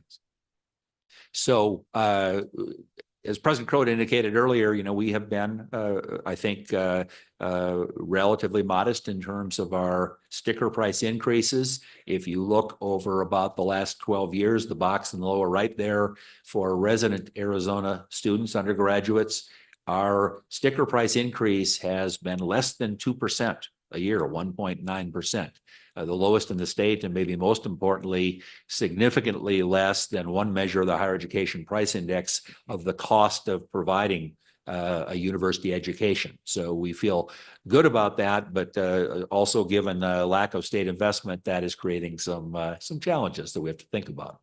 So enrollment has continued to be strong. This is about a 10-year look at enrollment at Arizona State University, and our compound annual growth rate over that period for full-time equivalent students has been about 4.8%.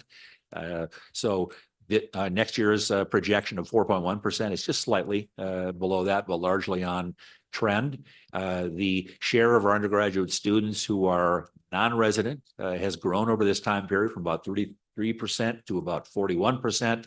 And similarly, the share of our students who are graduate students has increased from 17% to over 19% during this time period. And I think probably in part is correlated with the growth of the institution in terms of our research agenda.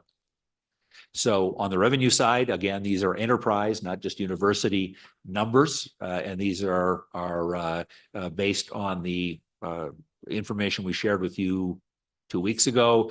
You can see what's happening with the breakdown among the various revenue streams. Obviously, the majority of our revenue now and for the last few years has come from net tuition and fee revenue.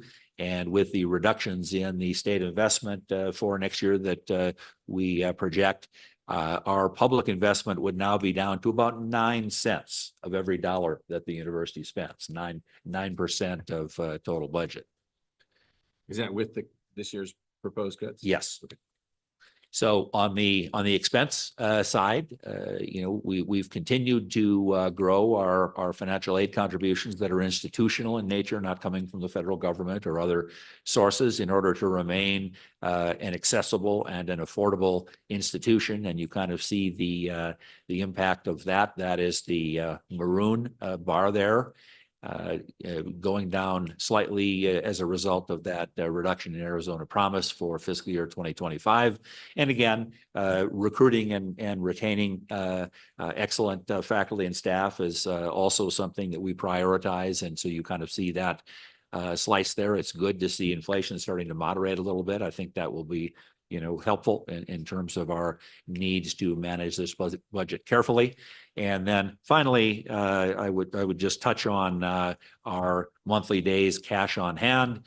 Our submission to you previously had suggested that we would decline slightly over fiscal year 2025 from 170 days cash on hand to 163, depending on the decisions we make now that we know the state investment reduction. That could have a impact of maybe 2 to 3 days cash on hand. So we might be 160, 161 days on cash, but most importantly, still comfortably within the range that the board has established as being appropriate in order to ensure liquidity and balance sheet strength and those types of things. And so I'll stop there, Madam Chair, but if there are questions that the board would like to raise, I'm happy to address them.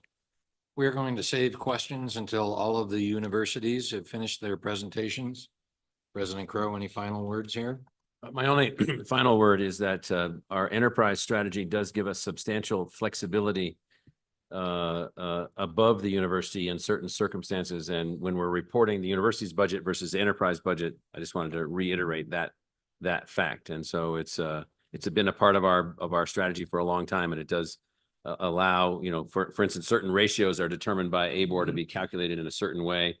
And so our days of cash on hand can be different than that within the enterprise than they are within the university. And financial staff is fully aware of that, and board staff is fully aware of that. But sometimes when the regents ask the question in a particular way, it gets answered in that particular way.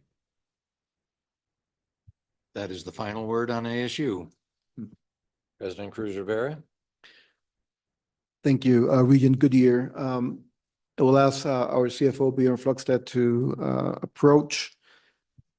We at NAU expect to have a improved financial position at the end of this year, as you will see from our present budget. This is thanks to the strong foundation that we currently have in place, our mission-driven investment strategies, and strong controls that allow us to monitor our expenditures and work to increase our revenues. This, however, will be achieved not only through efficiencies, which we have demonstrated that we are more than capable of achieving, but also will require the recalibration of expectations around certain projects that we have been moving forward, reconsideration of some of our tuition revenue and other revenue generation strategies, given the disinvestment from the state. As we confront the reality that the balance between higher education as a public good versus a private good is seen perhaps differently by the state than the universities, we have to adjust course accordingly.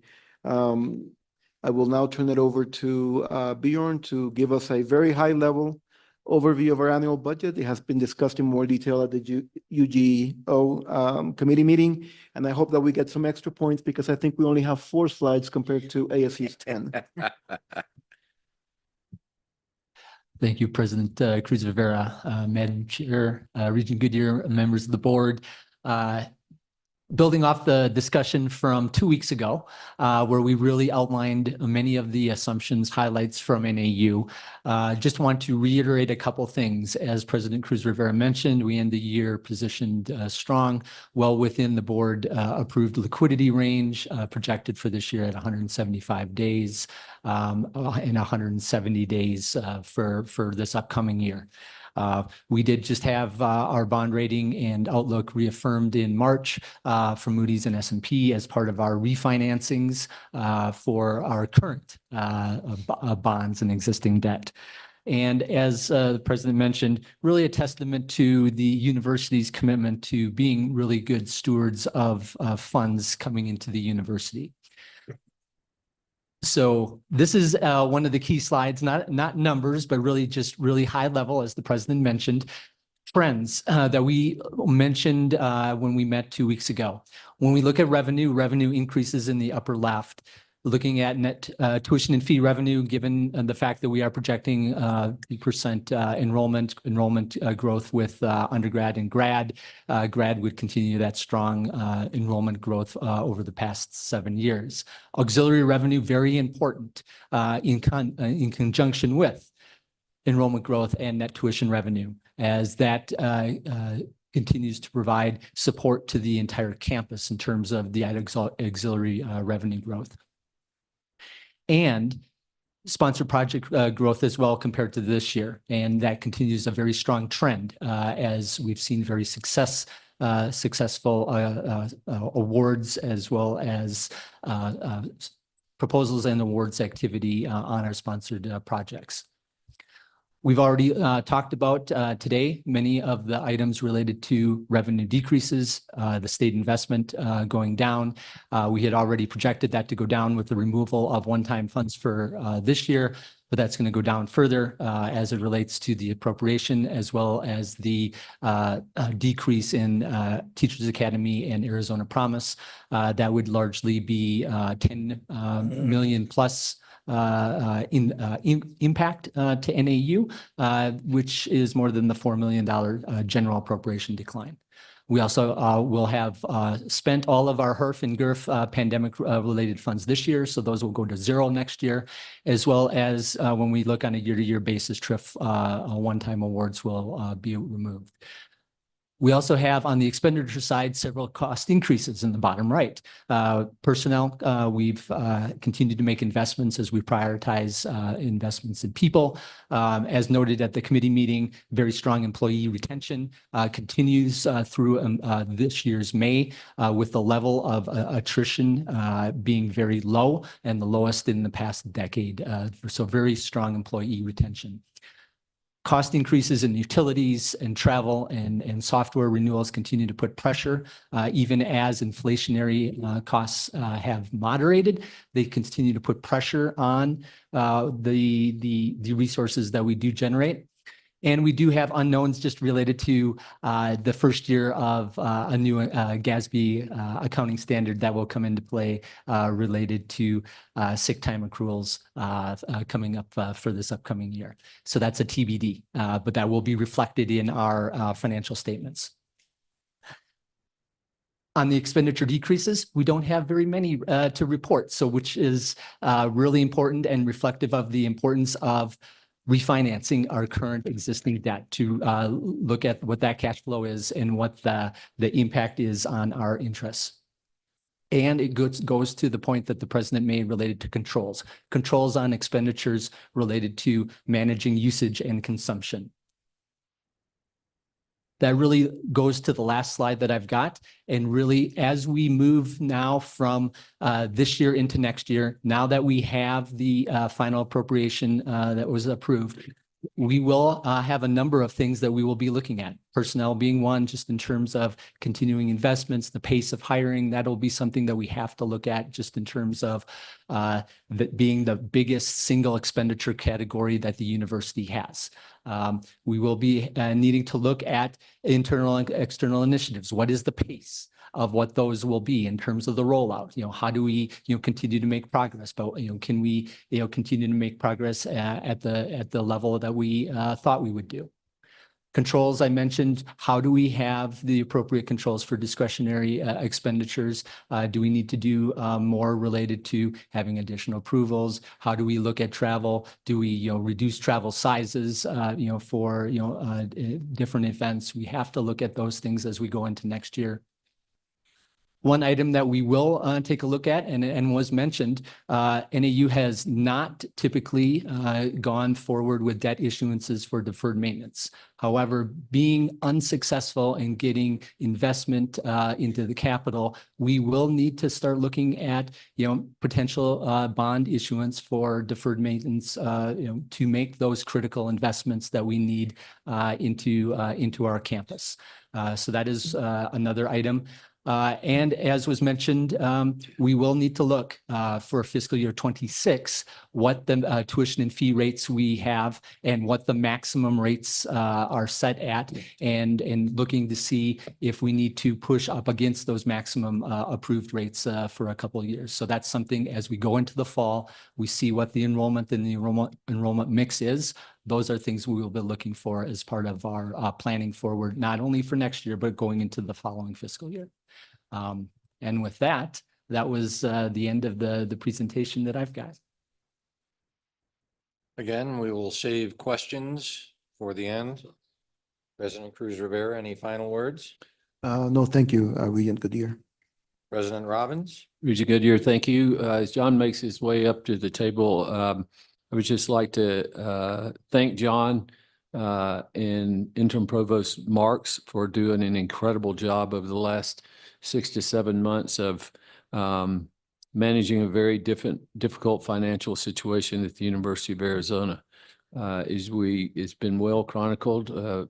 We had a $177 million structural deficit, which has affected our cash reserves, and we have to aggressively address that structural deficit, which John and his team have done very well, in my opinion. And I'm grateful to not only his team, but to all the deans, the faculty, the staff, and students, because this affects everybody, including our community, as has been noted by previous speakers. So going forward, I think some of the things that have helped John with some of these very difficult decisions is the implementation of efficiencies in terms of IT, HR, focusing on marketing, business operations, and fundraising across all of our units. If we look at the amount of reduction in the academic units, it's about 3.5% to 4%, whereas in the administrative units, it's 10 to 15%. One of the big areas that I have highlighted over time has been our investment in merit aid.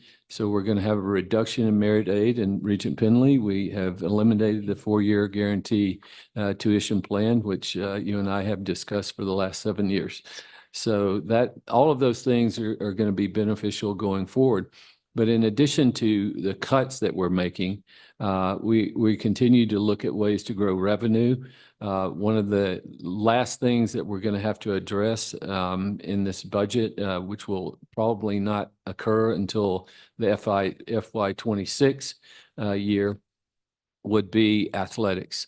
And we have a proposal that report from EY that will be discussed later in this meeting. But I think that that's the last area that we need to focus on. Having said that, with all of the changes in college athletics, if we're going to continue to have a Power 4 athletics program at the University of Arizona, we're going to have to continue to look at ways to cost shift and eliminate some costs such as security costs, facilities costs, more tuition waivers for students that take online courses, as well as enroll in the spring and summer courses. So with that, I'm incredibly grateful to everybody in the U of A community that has participated in this very painful process, but I think it's going to set us up well for the future. And I'm optimistic that we will be back to a balanced budget and replenishing our reserves in the coming future. Thank you. Thank you, Mr. President. Appreciate those good words and the introduction, and very much appreciate your leadership through this process. Madam Chair, Regent Goodyear, thanks for having us today. And I want to express, similar to the President, my appreciation for everybody at the University of Arizona who's engaged in this budget development process. Just a lot of collaboration, a lot of good thoughts and insights, and it was certainly a very broad and somewhat painful effort. You have the budget information in front of you. We discussed the assumptions at the last meeting, so I just thought we would kind of skip to the end. Some of the things the fiscal 2025 budget will do. We've moved the university from AIB onto a cost budget structure. We're reducing the deficit from the 177 down to $52 million. Consolidated IT, consolidated HR. We've completed a financial aid redesign, as the President noted. As part of that, we've ended the tuition guarantee program. We've established budget maintenance and accountability protocols that we'll be implementing this fall. This budget also makes some key investments in Eller, in our international recruitment. We're still standing up the iSchool, and some investments to expand our nursing programs. This July, we'll be publishing a budget book that will memorialize all of the things we did over the last year, and lay out the specific budgets and their revenue sources for each of our budget units, and that'll be part of our accountability process to have that memorialized. We've used this timeline with you a couple of times in the past. So in April, we established the initial budgets for each of the colleges. By the end of June, this one took a little longer. I'd originally thought we would do it by the end of May. We ran into some difficulties, but we will be publishing the administrative budgets, the budgets for the administrative units next week. I hope that's still on track for that. Some of the other outstanding items we'd listed in the past were state budget. We have that now, and we'll talk a little bit about that today. The athletics budget, we have that now. We'll be talking about that a little bit later in the day. Some still outstanding items. I still list UAGC as an outstanding item. There is a UAGC budget in front of you that's incorporated into the university budget, but that is a preliminary budget. We're still working through the recommendations that came through the Ernst & Young process, and that will impact UAGC's budget into this upcoming year. And so I think there's still more to come there. Once we get into the new fiscal year, we're still working through a workload review. I've already met with our incoming provost and had preliminary discussions about how that will work. And in fact, we have our next meeting already on the calendar to launch that process in early July. Garth and I are working through a number of operating policies that we hope to promulgate here in the next few weeks to help us operate more efficiently during fiscal 25. And then we need to start work on fiscal 26 here very, very quickly as we move into the tuition setting cycle and want to assess where we're headed for the next year. So talking about state budget cuts for fiscal 25, we took a $6.6 million reduction on our main campus, another $1.5 million over at UA Health Sciences. The Promise program reductions, about $4 million and ATA 1.5, so about $13.5 million. And I would note that the state built into their budget and another reduction next year of $14.7 million. That is already pre-baked in for fiscal 26. That $14.7 million is currently funding programs in cooperative extension and as part of Healthy Tomorrow, and then an engineering project around cancer engineering. So we're talking with those units about winding those investments down. If those dollars are going to go away on July 1st, we need those programs ended by that date. And in fact, may want to accelerate the reduction of those programs so we can capture some of those savings in fiscal 25 if they're going to go away anyway. We are working through how we're going to fully can't think of the word. Adjust. That's a good word. Fully adjust for the state reductions. Talking with UH Health Sciences, where they're going to find the $1.5 million Promise program. Their promises. There's underlying statute there. We cannot reduce those scholarships, and so we're going to have to find other places to accommodate that $4 million. Teachers Academy, as President Crowe said, the legislature has spoken on that, and we will likely move to unwind that program. We're also, as part of this year's budget, we've reformed our capital process to centralize capital investments so we can prioritize capital investment across the university. We will be looking to make a number of capital investments this year. The existing outstanding debt, including speed and COPs, is a little over $1.3 billion. We believe we can fit in an additional bonding program this year. And the prioritized projects work at the Arizona State Museum to complete an AZPM new building, launching the CAMI project. We're, of course, reserving some dollars for general deferred maintenance on campus. We're making some security improvements, and then we need to refurbish the Chance building. These projects include refurbishment, and more than a refurbishment, a relocation of the hydrology and atmospheric sciences program, which we promised to do over a year ago. So we'll be coming back to you in the fall with that program and looking to issue some debt later this fall. Preliminary days, and we like to underline preliminary forecast, days cash on hand forecast. We're still forecasting that we'll end this year with 73 days. There are, I think, 2 remaining major cash events over the next 10 days. If both of those go well, then we will end the year at about 73 days. We're forecasting to end fiscal 25 at 67 days. That's about a $50 million drop in cash reserves, take us from about $550 million in cash reserves to $500 million in cash reserves, which is where very much I would like to stop. That's a good floor for us, and then reverse that number.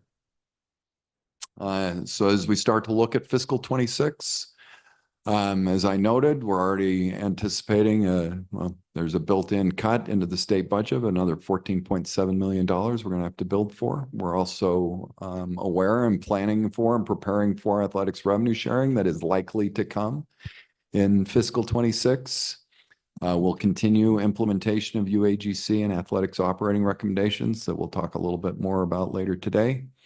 We need to begin the development of a new budget model. As I noted, we're really operating in what I call a cost minus budget model. What were your costs last year? How much can we reduce that?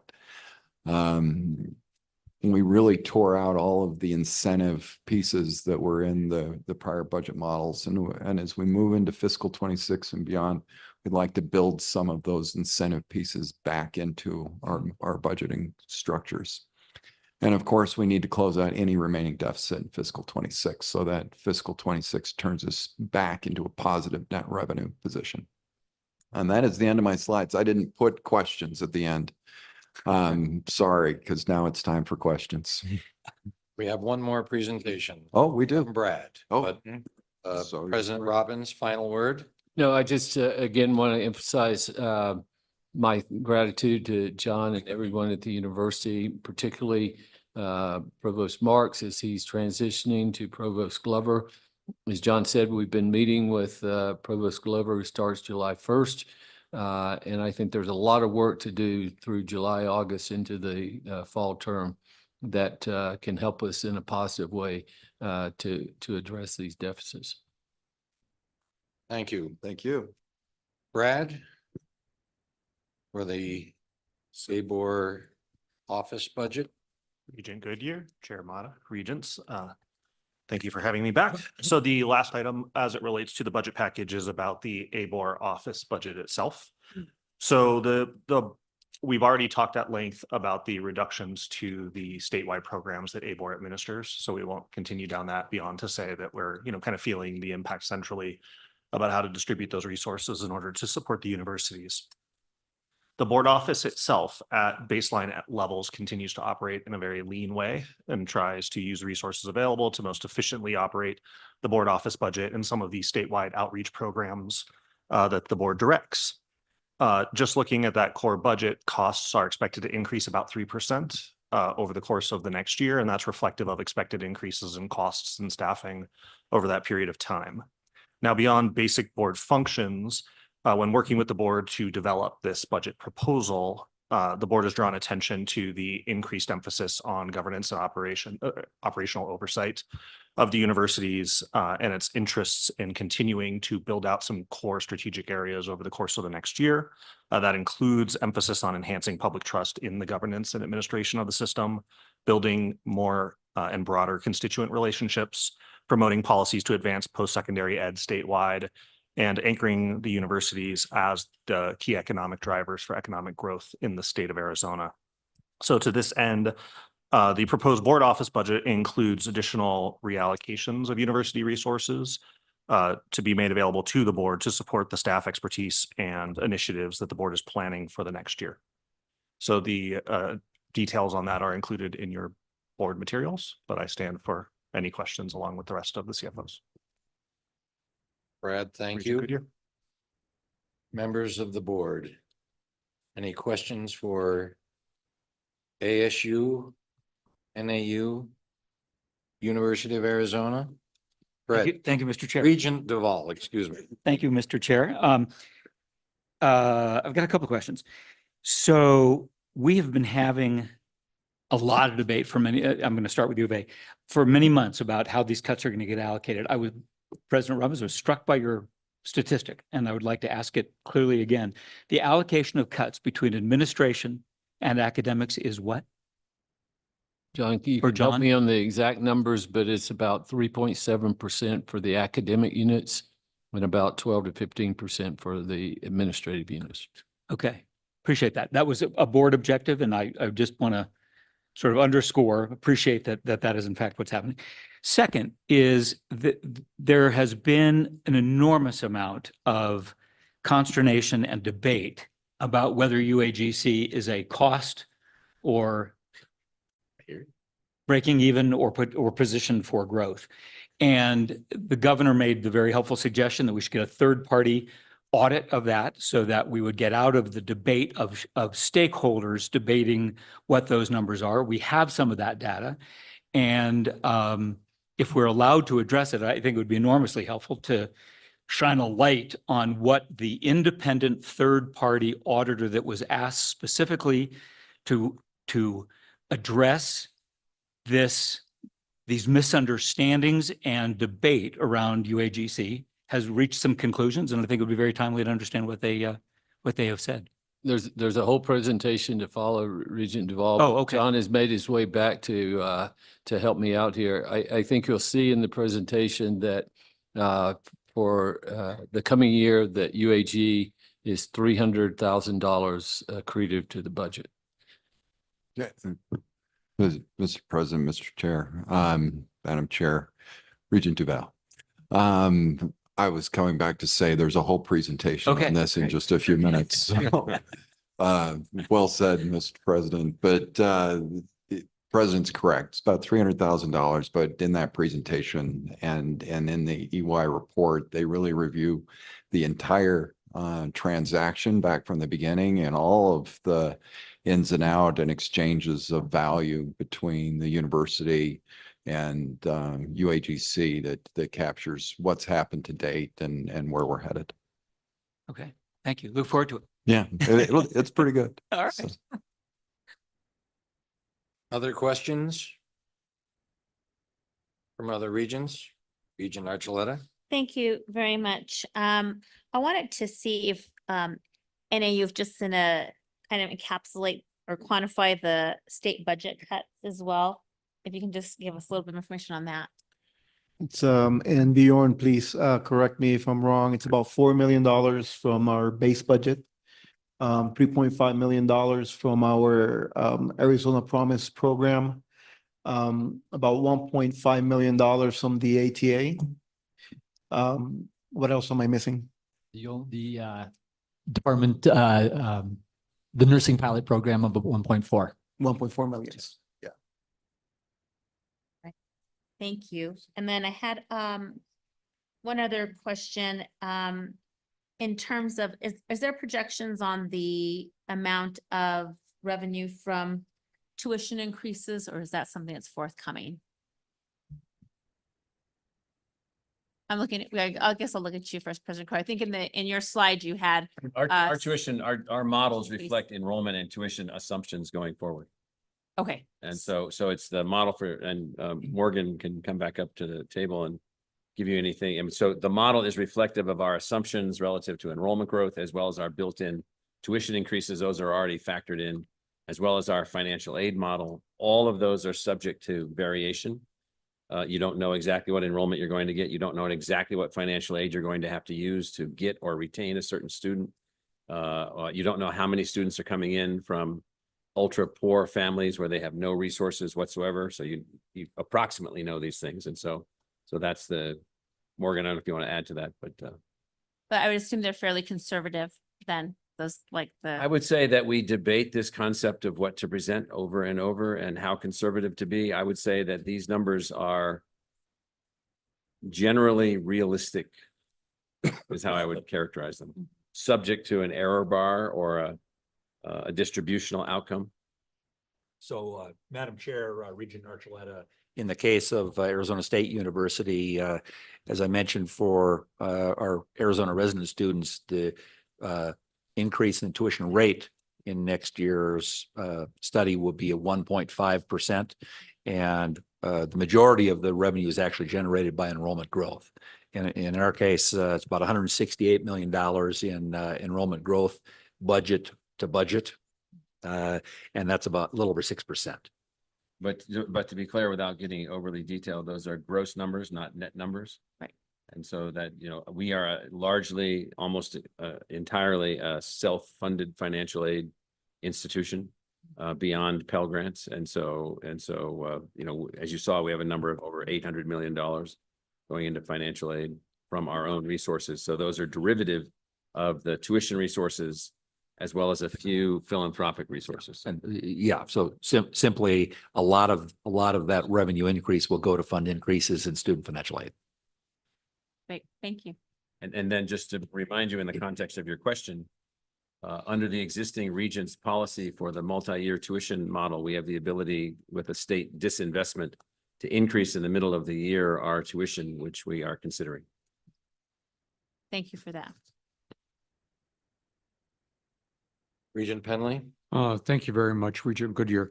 I just like to highlight something from your presentation, Morgan, which applies to all three universities. And it's related to a conversation I had with a state staff member about a week or 10 days ago.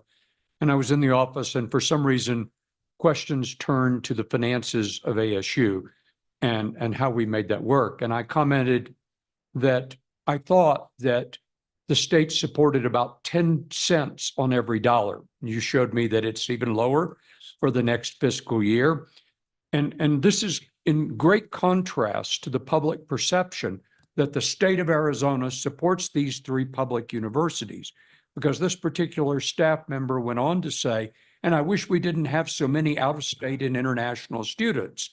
And I said, well, we could rectify that to some extent with, some billions of dollars to replace that revenue. Literally. But fundamentally, the state is not a major supporter. It is an extremely minor supporter of these three public universities. This is a message that the public does not understand. And we do manage to have highly efficient universities, excellent universities in all three cases, simply because we depend upon out-of-state and international student revenue, tuition revenue from Arizona residents, although we've substantially, as President Crow noted a moment ago, increased financial aid out of the budgets that we have.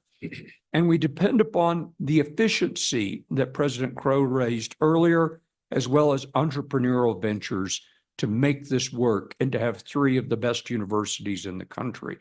I wish the public understood how we do it. They don't. And I guess if I were to ask a question, which you asked me to do, it would turn, get to it. I would turn to John Arnold and ask,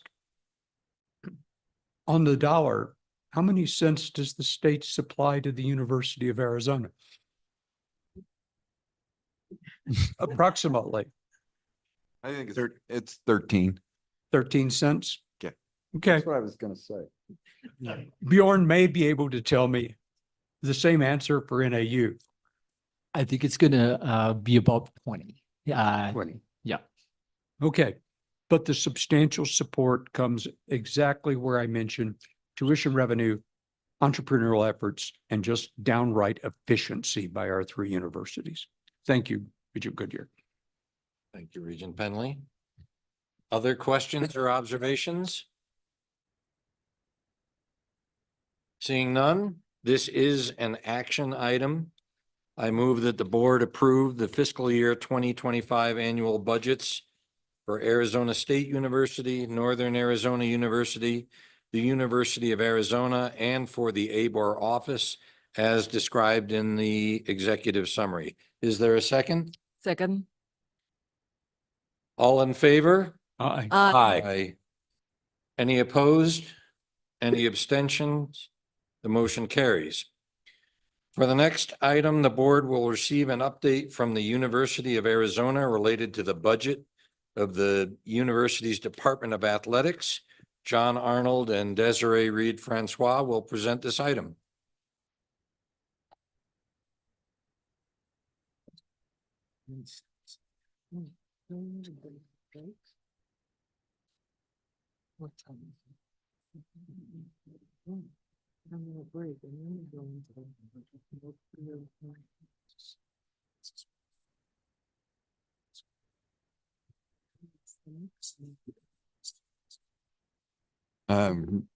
Madam Chair, Regent Goodyear, thank you for the opportunity to take some time with you this afternoon to talk through the Regent project we did with Ernst & Young to review the athletics department. President, is there any comments you want to make before we dive into this? No, I think Desiree came in as we were engaging with EY, and instead of resisting the help, embraced it. And I think that's been an incredibly good partnership with John, your office, your team, Desiree coming in 102 days on the job and being a quick study, having a lot of experience at a couple of institutions before. And as I highlighted in my last comments, athletics continues to be the largest deficit that we have to address in the remainder of getting back to budget neutral and then growing accretively. So I'm very appreciative that Athletic Director Reed Francois agreed to come home and take on this difficult task and has already made some incredible changes in the athletic department.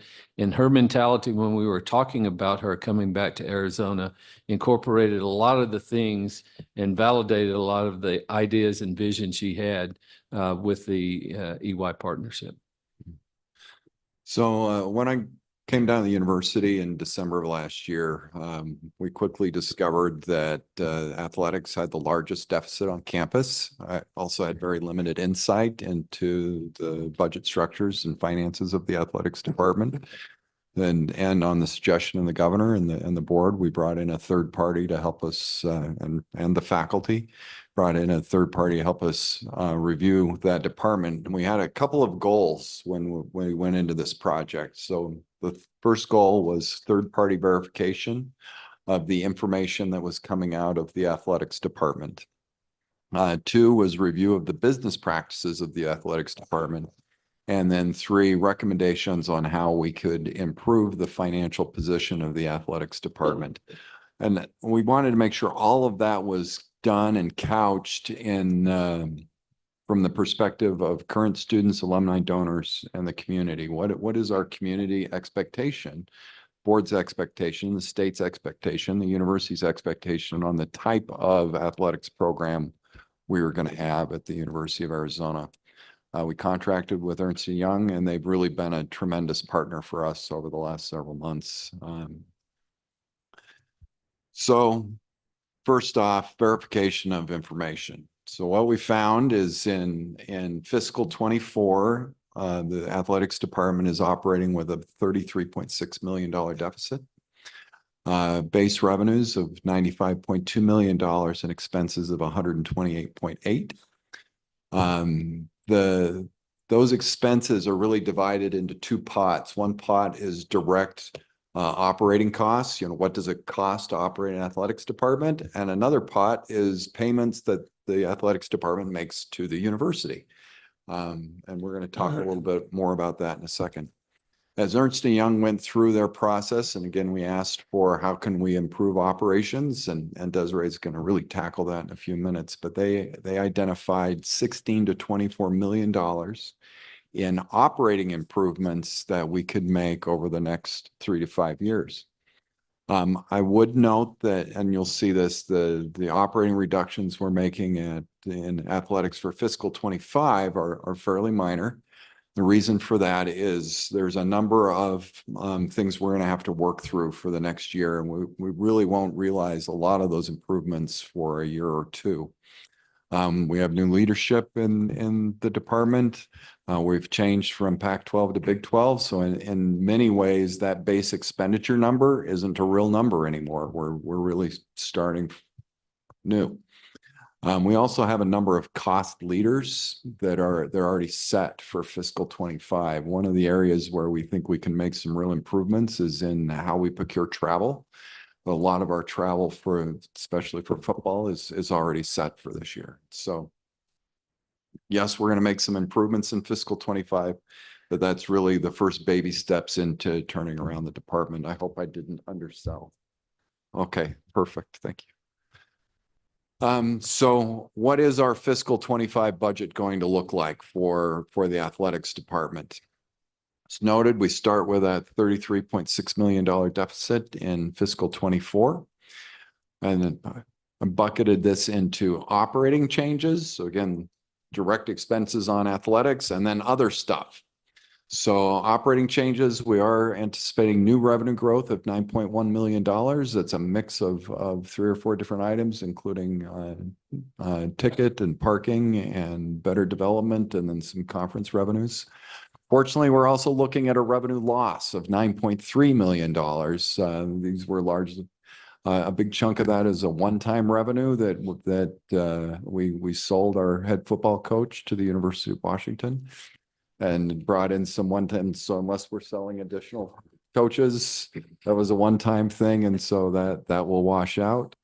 Our MMR contract is also coming to an end this year, and as we transition to a new contract, we are forecasting a little bit drop of those revenues. So that's our media rights contract. We are forecasting operating cuts of $2.5 million. These are efficiencies that we think we can find this year.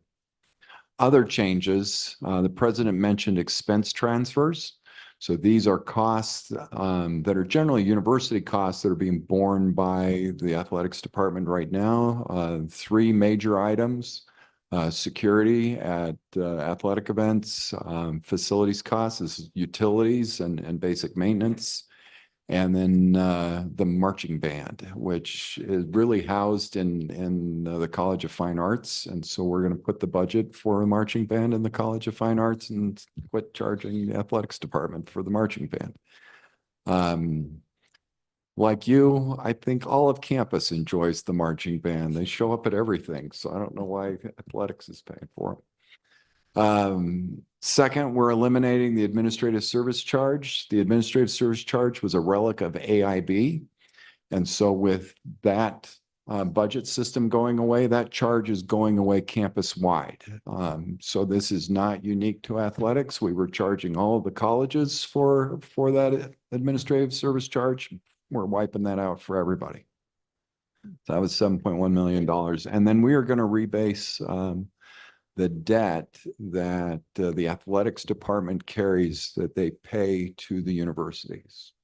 And we'll talk more about that specifically in just a second. So with these changes, that leaves a fiscal 2025 deficit of just under $2 million. And we hope to work through that. We'll revisit this again in mid-year, see where we're at, and hopefully we can wipe that deficit out. So what did the Ernst & Young report find in terms of operating structures and how we can do better? And this is going to be a little bit repetitive. What EY found is they looked at various operating structures, and we'll just go through each of them. So in human resources, what EY found is the athletics department was operating with limited established protocols and procedures around human resources. That included hiring process, compensation process, merit increase process, or even bonus structures.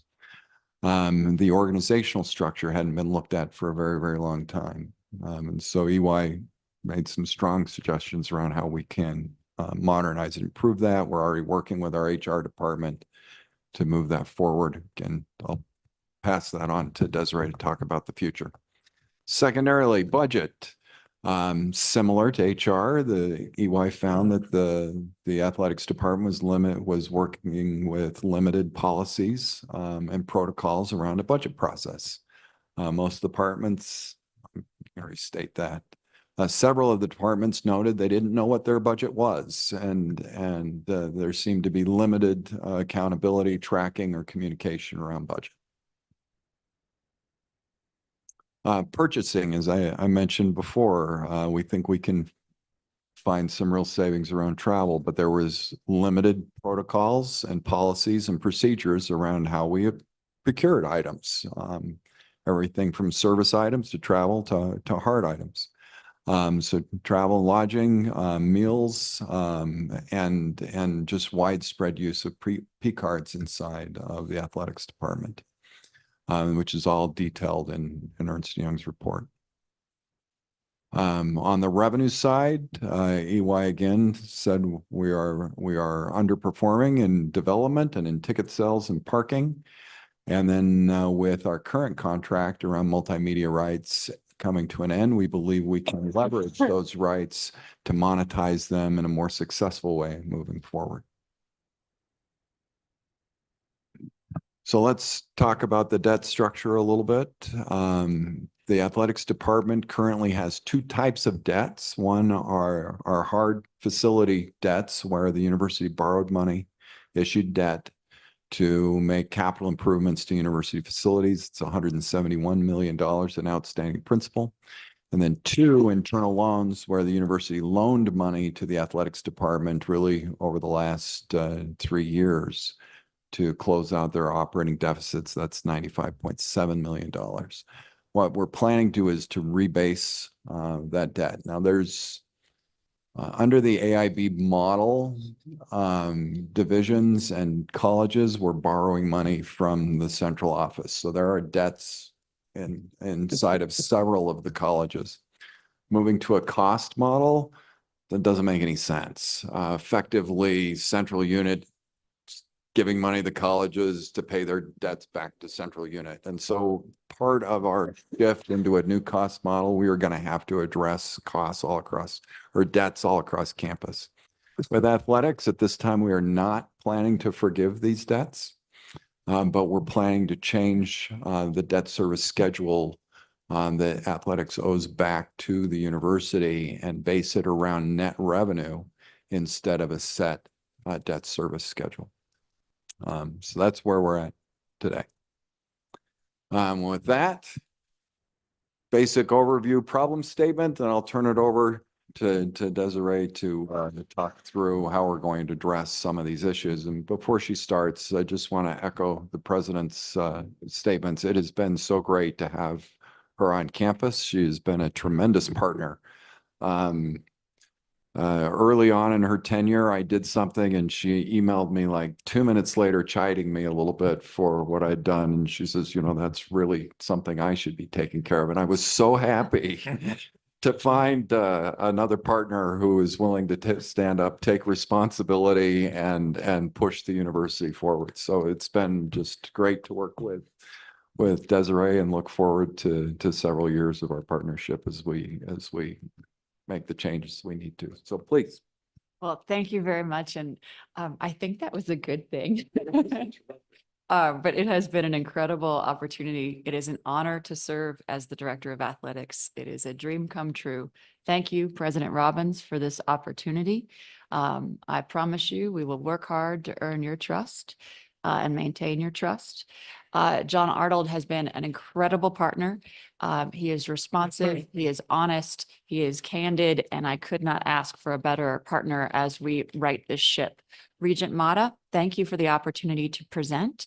In addition to getting to know our 508 student athletes, strengthening the athletic department has been a high priority since we arrived back here in March. The independent assessment report that John Arnold shared with you has informed the development of a 5-point plan to strengthen those operational and financial accountability and secure the future of Arizona athletics. The plan quite simply provides a roadmap to operationalize the EY report and uses sound business principles that will allow us to compete at the highest levels, win championships, and be unapologetically high performing. I will walk you through each of those 5 points now. First, streamlining our organizational structure. We have to design and implement a refined organizational structure, including peer benchmarking analyses and alignment with departmental priorities. However, we cannot do this in a vacuum. It's going to be a collaborative process. We've committed to reducing $500,000 in administrative leadership personnel costs. And also we've committed to implementing a transparent hiring and compensation practices and controls. EY pointed that out as an opportunity for growth, and that's part of our commitment. Now I'm going to give you a brief snapshot of our leadership organizational chart. We've created 2 new positions, one being a senior associate athletic director for revenue generation, our chief revenue officer, and the next one is a chief operating officer. Rather than have our CFO, we want our CFO to start getting into the analytics space and not have to rely so much on just the operational. So we brought in 2 new people. I'm very pleased to have Rachel Blunt and Tony Daniel join our team. In addition, in the fall, recognizing where revenue share is going, we will search for an associate athletic director of contract negotiation and management.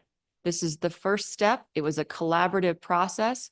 We use EY to inform how that leadership structure should flow, and we feel this will set us up. And now the next step in our process is each of those unit heads will work with their respective teams to come up, using EY to inform, to come up with those optimal structures.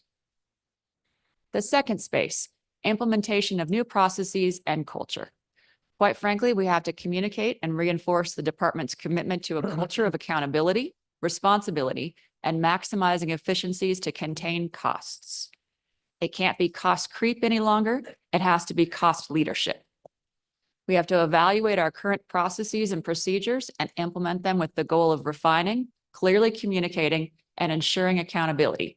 But we can't hold people accountable if they don't know what the processes and the protocols are. So we have some opportunity for growth there. We need to establish and monitor key performance indicators, and we need to actualize operational savings, as John mentioned, in travel, and evaluate the distribution of P cards. This fall, we will implement a collaborative priority budgeting process that will be very clear, and will have tracking mechanisms, including involving budget owners early and throughout the process. We want to align our investments with strategic priorities and address the budget process opportunities, including transparency, collaboration, timing, and reported, as noted throughout the report. And we're going to have to continue to refine and adjust our purchasing opportunities, our financial forecasting, and importantly, the use of analytics to enhance our operations. Revenue generation. We have some opportunities here, but this is exciting because 54% of our revenue budget is within our control. We have a chance to make some significant changes. Now, it's not going to happen overnight.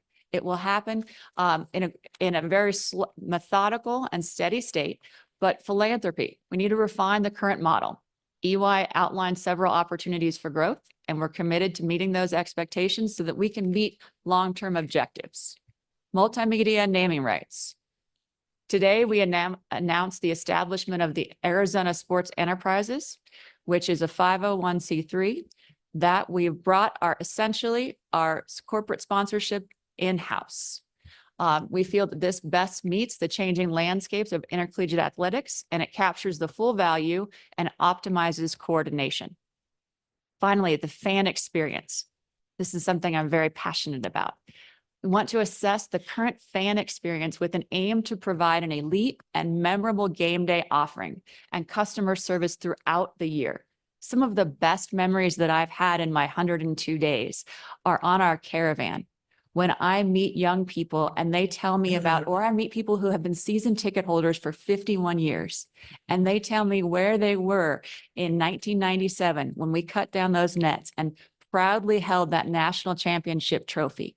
Or when I meet young ladies by the name of Amelia Cook, and I met her in Sahuarita, and she went up, she was about 8 years old, and she went and led us in the fight song. And you know what, that young lady, she's going to be a future Wildcat. I promise you that. But the fan experience, athletics has the power to galvanize. And so we're going to make this a point of emphasis. The EY report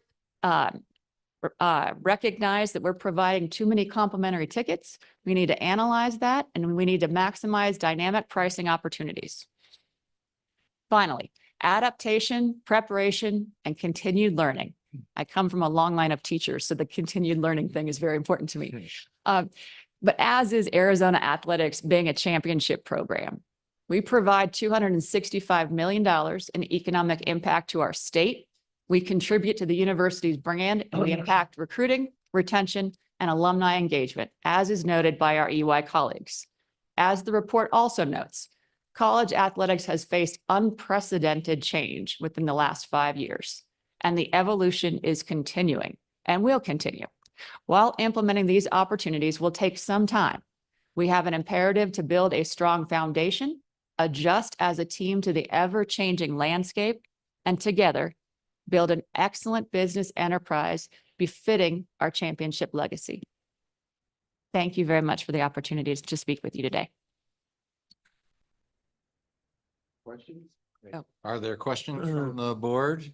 Yeah, I have. Being mindful that we are running a little behind schedule, so that if you do ask a question, it needs to be a really good one. Thank you. So it's about money and it's about revenue. So you already established the Arizona Sport Enterprise, right? Yes, ma'am. What is the revenue that you will bring because it was outsourced before? Yes, Correct? ma'am. It's our corporate sponsorship program. And so what it will do is Arizona Sports Enterprise, we've hired 2 initial people to begin the operation. And it's a first-year enterprise. So there's going to be some challenges that we have not anticipated, but we've partnered with our general counsel. And I should say thank you to David Wagner and John Arnold for helping us get this enterprise up and running. And what we need to have a collaborative model so that we're not operating in silos and in different spaces. And so what this will do is it will enhance that opportunity to go out and secure naming rights secure corporate sponsorships, and be really aggressive. Arizona, the Tucson community loves the Wildcats. The state of Arizona loves the Wildcats. We need to really make sure that we're aligning that love with revenue opportunities and the ability to really brand the athletic department. Thank you. It was worth. You did good. Any other questions from board members? All good. Thank you. If that is the case, John, Desiree, thank you for your time and for the presentation. In theory, we are going to have a 10-minute break. We are not. We're going to power through it. The next item on the agenda is a request by Arizona State University for the board to approve a multiple-year employment contract for athletics director. President Crow will present this item.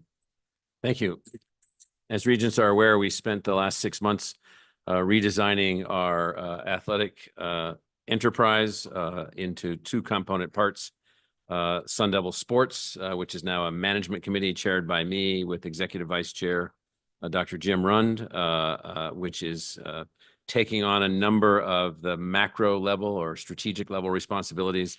And then as a part of that, Sun Devil Athletics, we have found, as the regents are aware, Graham Rossini as the candidate best suited to be our Director of Intercollegiate Athletics and manage as a part of this overall strategy that we're moving forward toward all aspects of our athletic programs. Graham brings athletic heritage, athletic spirit, athletic competitiveness, distinguished and practical career working in professional baseball, a range of experiences in management and other activities, a family of athletes, all Sun Devils, and is our selected choice, as regents are aware, for the Director of Intercollegiate Athletics at Arizona State University. The details of the contracts are in the public documents.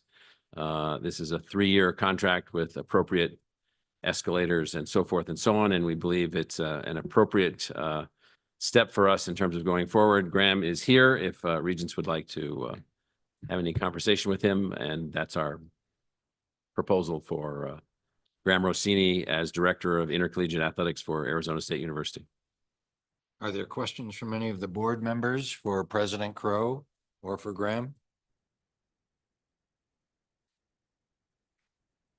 This is an action item. I move that the board approve a multiple-year employment contract for Graham Rossini as Athletics Director at Arizona State University as described in the executive summary. Is there a second? Second. All in favor? Aye. Aye. Any opposed? Any abstentions? Motion carries. Congratulations and welcome. The next item is a request by ASU for the board to approve a multiple-year employment contract for head football coach Kenny Dillingham. President Crow will present this. Regents will recall that when Coach Dillingham was recruited from the University of Oregon, we were in the middle of our NCAA investigation, and we built into the model for his employment a consideration for an automatic extension to an additional year once we had resolved our issues with the NCAA. Those issues have been resolved. Because of the penalties and so forth, it is only appropriate and fair to the coach to give him an entire 5-year window in his initial contract to give him a chance to move our program to the nationally competitive status that we seek.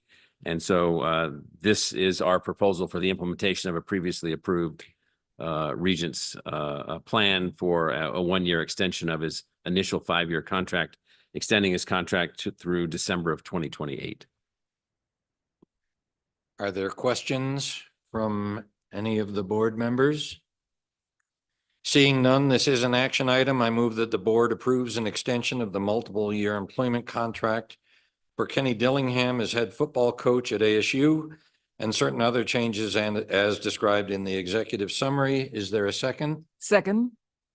All in favor? Aye. Any opposed? Any abstentions? Seeing none, the motion carries. Yep. Well done. For the next item, the board will receive an update related to the efforts of the universities and board office related to complications in the FAFSA simplification rollout. Sarah Harper and Julie Saints will present this item. Chair Goodyear, as the Sarah and Julie and Jane make their way up, they have done tremendous work this year along with their university counterparts and the governor's office. But I would ask them, in the interest of time, to move their roughly 10 minutes presentation down to around 5. Wow.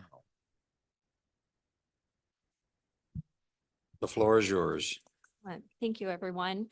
So we wanted to provide an update regarding the FAFSA outreach and awareness campaigns that we're conducting in response to the FAFSA glitches that have been happening this school year. With a generous investment from the governor's office, we were able to incorporate a 4-tiered approach this summer to increase FAFSA completion. So we have regional FAFSA workshops, virtual hotline, supporting districts, and a social media campaign. Our workshops are located throughout the state. We've had currently 5 completed workshops. We have additional 4 in the works. In addition, we're working with partners who have conducted from April all the way additional scheduled workshops till July, an additional 73 of them that will be conducted to help support these efforts. Also, we have provided with the funding some funds to keep districts, staff members on board to help assist with FAFSA completion. It'll be 12 districts who are partnering with us on this, 51 counselors, and it's an estimated 50 to 55,000 seniors from the class of 2024 that they're reaching out to in regards to email, texting, campaigns, hosting their own FAFSA workshops, and conducting one-on-one support. In addition to the right, we also have virtual FAFSA workshops that we're assisting students with.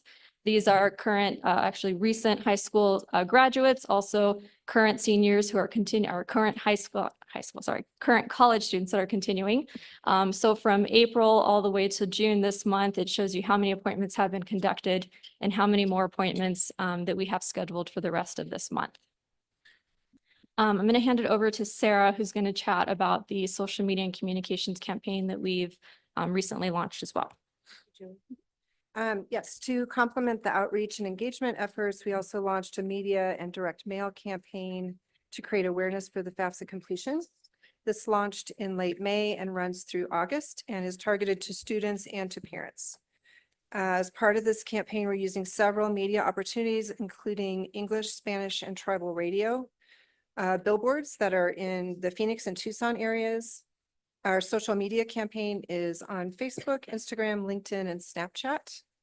And we have forthcoming ads with KTVK, which is a Phoenix outlet, And we also are engaging Spanish language influencers on social media. The campaign has just started, as I said, in late May, so we don't have data just yet, but it's looking promising across multiple channels. Parent Facebook and student Instagram are leading in performance. We also did a direct mail campaign to seniors statewide. So that was 125,000 postcards that went out statewide to our seniors, directing them back to our College Ready website for more information. And then I would add that adjacent to this campaign has certainly been the promise marketing that we've done that also directs people to FAFSA information. And that received about 99 million impressions. Oh, and this is some of the creative content. In addition, we did want to share that we did collaborate with the governor's office to host a FAFSA briefing when Secretary Cardona was in town. We were able to share the steps that we're taking within Arizona to help advance FAFSA completion, to help support summer efforts. And we also used that meeting at their request to address any outstanding issues with the FAFSA application that we're seeing that a lot of our seniors are having. In addition, we wanted to share out some federal updates as well. Most recently, the U.S. Department of Education announced that the College Board President will oversee the launch of the upcoming FAFSA cycle for the upcoming school year, the 2025-2026 FAFSA application. Knowing that there was several glitches happening this FAFSA cycle, they've inducted him to oversee this as he has oversaw the College Board virtual application that they have. In addition, Federal Student Aid has also announced that batch institutional corrections, so these are corrections that financial aid offices can make to ICER's FAFSA applications, will be available in the first half of August. So those are just quick updates in regards to what's happening with FAFSA and additional updates on how we're working with Department of Education on this campaign that we have, and also using it as a feedback for what students are experiencing right now. In addition, we're also very excited to say that ECMC is an organization that is working directly with the Department of Education, and they're offering various organizations throughout the nation to help support FAFSA completion efforts. ABOR has been awarded with an award of $1 million to help support FAFSA completion throughout the summer. So in addition to the governor's investment in the ECMC award, we're able to scale the work that we're doing to more students and also to provide additional supports to them and their families. With that, we just wanted to also give you a quick update in regards to how we're doing with this campaign. When we initially launched it in April, we were at a almost 20% FAFSA completion rate. We are now at close to a 31 FAFSA completion rate. So we're definitely moving up, and we're bridging the gap in between our year-over-year percent change in FAFSA completions. As when we started, we were down almost 40%, and now we're down close to 17%. We're averaging about 1,000 additional seniors completing, recent graduates, I should say, completing their FAFSA application each week. And we're definitely seeing that these students are taking advantage of these resources and one-on-one support that we're offering, as all of our FAFSA workshops are full with folks, and all of our virtual appointments are completely booked Monday through Saturday as well. In addition, we want to provide you a quick FAFSA breakdown from the class of 2024. As mentioned, 30.7% of seniors have completed the FAFSA application. We're seeing more female students completing the application than male students. That's a national trend. We're also broke it down by race and ethnicity as well. You can see that Asian American students are the highest FAFSA completion percentage here, followed by white students, and then we have Hispanic, Latino, Native American, which is actually up from last year.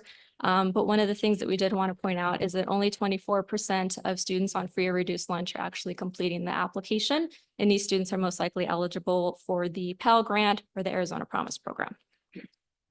So just looking ahead, these are things that we're planning for the upcoming FAFSA cycle. In addition to the supports that we're providing this summer to finish out strong with this one, we have a FAFSA Summit coming up on August 21st, a FAFSA Symposium. These are all platforms to assist our counselors, our educators on FAFSA resources and helping them prepare for the upcoming school year. Also, ABOR is expanding our FAFSA Peer Coach program. So we just completed our 2-year pilot, and now we've added an additional 6 schools. So now we have 32 schools that are participating in the FAFSA Peer Coach program.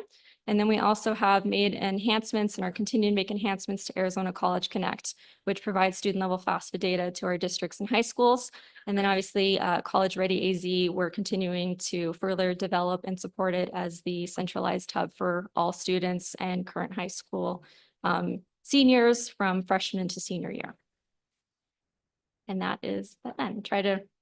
Hopefully that was within 5 minutes, but. Thank you. Are there questions from any of the board members? Regent Brewster? Sure, good year.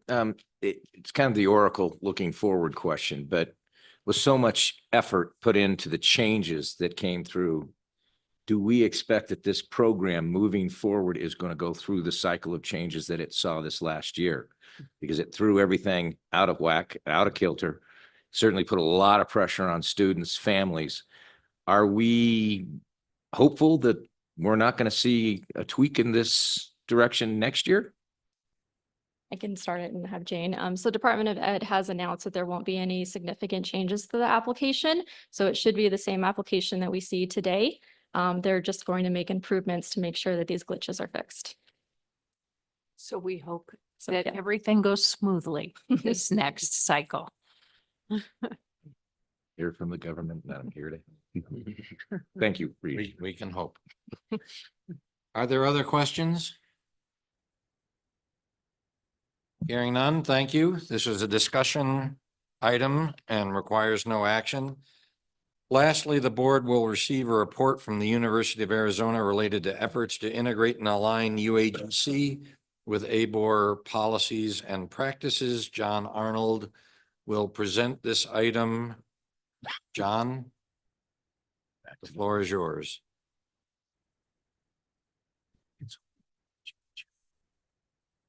Thank you, sir. Madam Chair, I appreciate your indulgence this afternoon.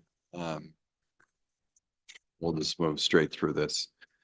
Similar to athletics, when I arrived at the university in December, there was a number of questions around UAGC, its impact on the university, what was happening with UAGC, where we were going. The president had just recently appointed Dr. Gary Packard to oversee our online enterprise and make changes there. There's a number of accusations about the data coming out of UAGC, and we said, okay, let's hire a third party to go take a look at this. The advice of the board and the governor's office and the faculty and others, and so we all agreed it was a good idea, so we did. Purpose of that exercise: one, verify data. Two, make operating recommendations. Now we have this entity, UAGC. How are we going to integrate it into the university? And then three, make market recommendations. How do we deal with two distinct brands in the marketplace? What we're presenting today are the recommendations that are coming back from the third-party review. As you'll note that we have a new provost starting on July 1st. He's going to have a number of opinions about these recommendations. We also have a very strong regulatory oversight of UAGC with this board, with the U.S. Department of Education, and with WASC. So what we're presenting today are, again, those third-party recommendations. We're going to have to work through that regulatory process. We're going to have to work with our faculty and with the new provost on those recommendations before we can consolidate around a plan to move this forward. Where Ernst & Young started was with the original goals that the university had in place when we got into the UAGC business. And those goals were threefold. One, expand access to higher education to a diverse group of students. It was in line with the university's land grant mission, and the president and university leadership felt very strongly this was an opportunity to advance that mission. Second, address the pending, and I should probably say, demographic cliff. We all know that the number of students nationwide is dropping, and this was an opportunity to expand the university's reach and to engage with an additional set of students, both domestically and internationally. And then third, diversify the university revenue streams. And as EY reviewed those goals, those purposes of this transaction, they found that all three of those goals are still viable, that we're on track to achieve those goals, and that we're not there yet. We have not achieved those goals yet, but we're on track to do so, and that they're still eminently attainable. So data verification, UAGC's operating forecast for fiscal 24, total revenues of $226 million.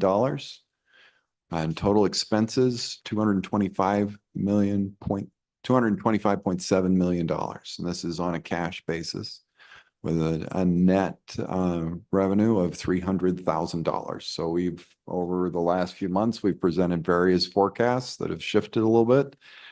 10 days to go. This is where we think we are right now with effectively a break-even enterprise in their first year of operations as part of the University of Arizona. So a very small, but still a net positive to the university. Some key financial transactions in the history of the transactions that brought UAGC's assets into the university. And there are a number of transactions, and the EY report walks through all of them. I just wanted to highlight two because this is where there are fiscal impacts on the university itself. So in November of 2020, the University of Arizona entered into an affiliation agreement with UAGC, and as part of that affiliation agreement, the university received a $20 million payment in exchange for certain rights, interests, resources, trademarks, and services. That $20 million came to the university. In June of 2023, the University of Arizona acquired UAGC's assets. The market value of those assets was $67.9 million in net assets.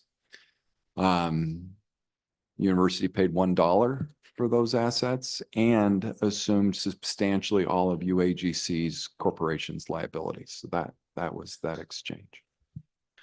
In short, to date, UAGC has been financially accretive to the University of Arizona. I've had one argument that's been made is the UAGC's days cash on hand was lower than the university's, and so it actually drug our days cash on hand down. That is incorrect.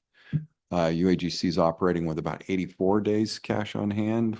As noted, we're at 73, so they're actually dragging us up a little bit in our days cash on hand.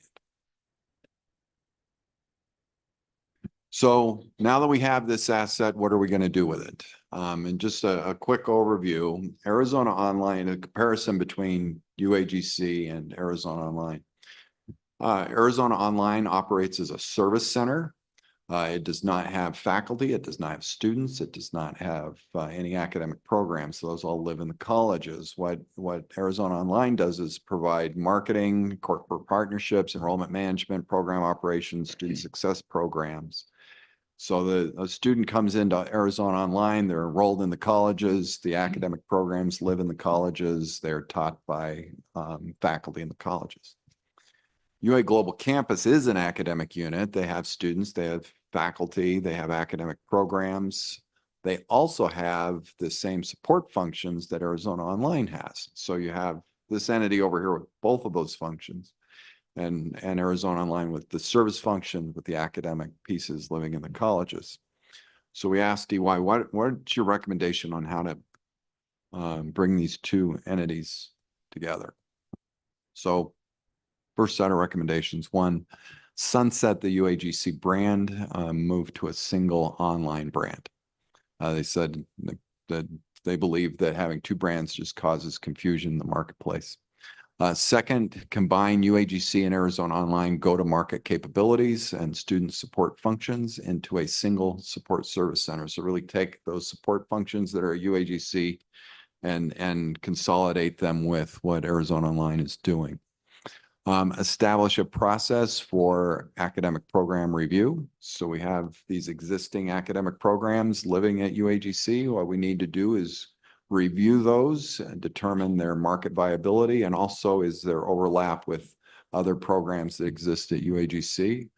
We're going to work with president, the new provost, faculty leadership, and Dr. Packard to design a program review around that.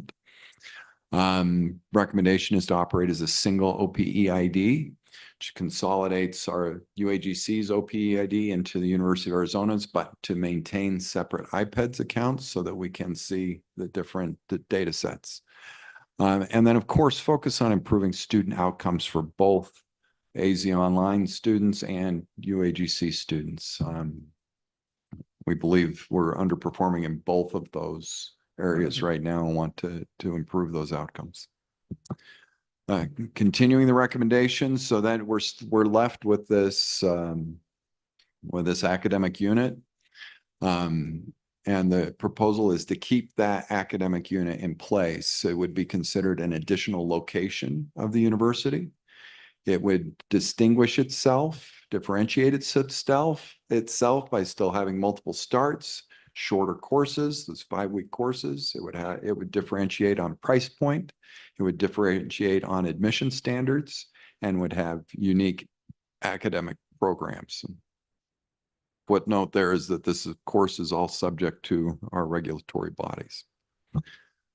So in effect, if we move down this road, a student would come in through a single University of Arizona online brand portal, depending on that student's goals, their needs, where they're at in life, what's going to best help them reach their academic goals. They could either choose the former UAGC product. The report calls it Academic Unit X. And then, or it could feed into the colleges and receive that student could receive their education through our existing structures through the colleges.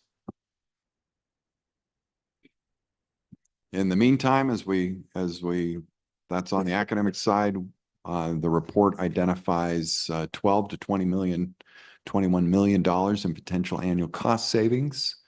By integrating these back office functions. The report lists a number of functions that we can integrate over the next 2 or 3 years.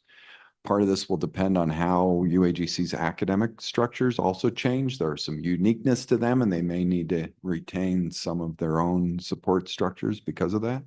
But over time, we believe most of these can come together. So next steps, we need to process those recommendations, and really decide on a plan moving forward, continue to work with our regulatory bodies and get the appropriate approvals and guidance that we'll need. Begin the academic program review and determine which academic programs we're going to continue to have, and then continue with our back office consolidations. And that is the end. So happy to take any very important and high quality questions. Thank you, John. Thank you, sir. Are there questions from the board? Seeing none?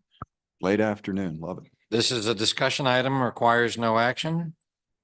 John, thank you. Chair Mata, this concludes the University Governance and Operations Committee portion of the meeting. Thank you, Regent Goodyear. So we will now move on to administrative business, item number 10, which is the ratification of authorization to initiate a lawsuit against Don Cha, PhD, and Hamilton DeSantis and Cha LLP. So I would say thank you for coming, Laura. I was going to invite you, but would you please present this item? Yes, good afternoon, and thank you, Chair Mata and regents and presidents. I appreciate the opportunity to present this agenda item for the University of Arizona. We are requesting today that the board ratify the tentative approval provided by board counsel on April 17th for the university to initiate a legal malpractice lawsuit. This litigation is against attorney Don Cha and the law firm Hamilton DeSantis and Cha. They were hired to prosecute a patent application that the university had licensed to startup scintillation nanotechnologies. The allegations in the lawsuit relate to the attorney defendant's failure to prosecute that patent application. Additional details are set out in the executive summary for this item, but I am happy to address any questions you may have about the university's requests for the board's ratification. Thank you. Any question by members of the board? Hear none, I move that the board ratify authorization to initiate lawsuit against Don Shaw, PhD, and Hamilton DeSantis and Shaw LLP. Do I have a second? Second. Thank you. All those in favor say aye. Aye. Aye. Oppose, abstention, the motion's carries. Thank you. So our Thank next you. item, yeah, thank you, Laura. Our next item in the report of June 6, 2024 Strategic Initiatives and Planning Committee meeting, I would like to invite Brad Kendricks from the AWAR office. Thank you, Chair Mata, Regents. The following is a report from the last Strategic Planning and Initiatives Committee meeting on June 6th. The committee heard from Brett Yormark, Commissioner of the Big 12 Conference, as well as Jessica Presnall, Chief Legal Counsel of the Big 12 Conference, to provide an overview of the fast-changing environment in collegiate athletics. Conference realignment, name, image, and likeness programs, and a more fluid transfer environment have all had significant influence on how college athletics and programs operate.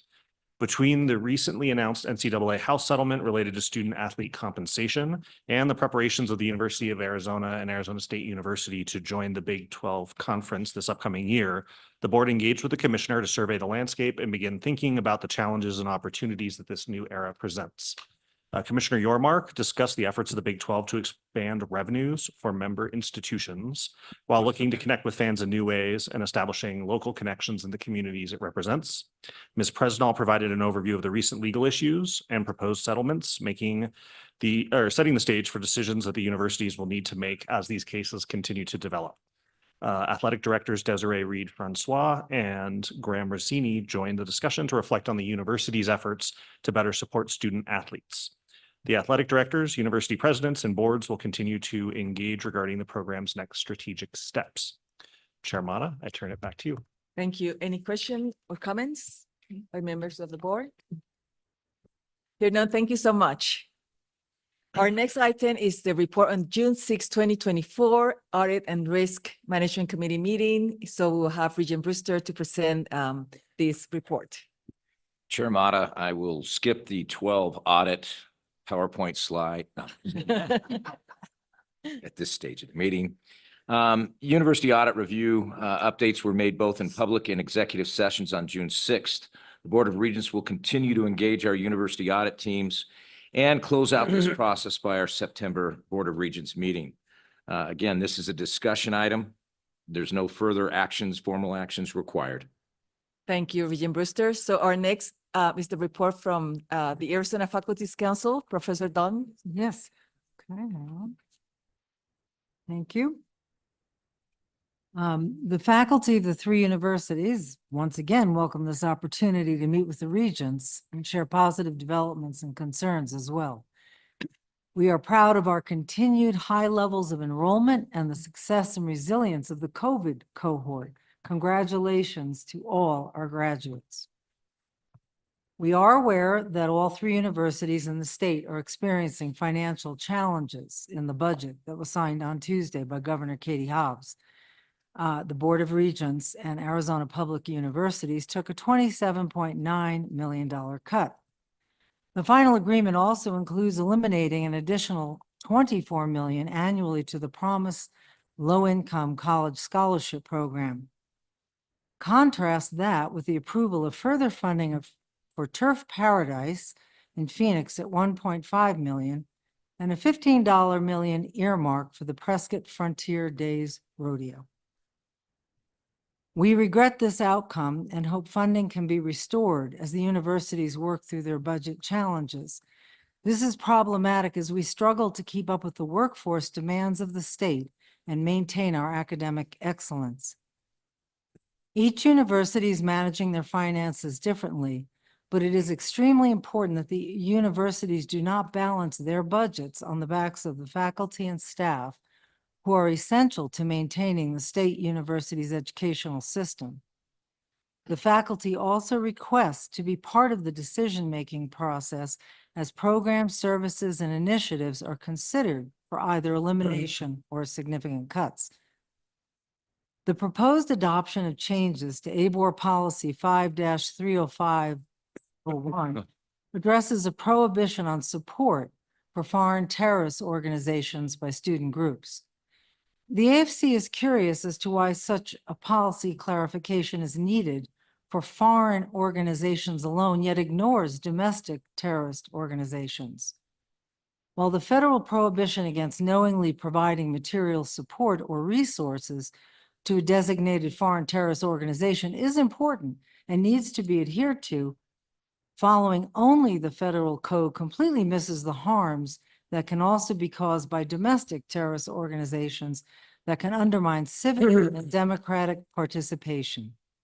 We would like to stress that we support safe and inclusive learning spaces that continue to advance the state of Arizona.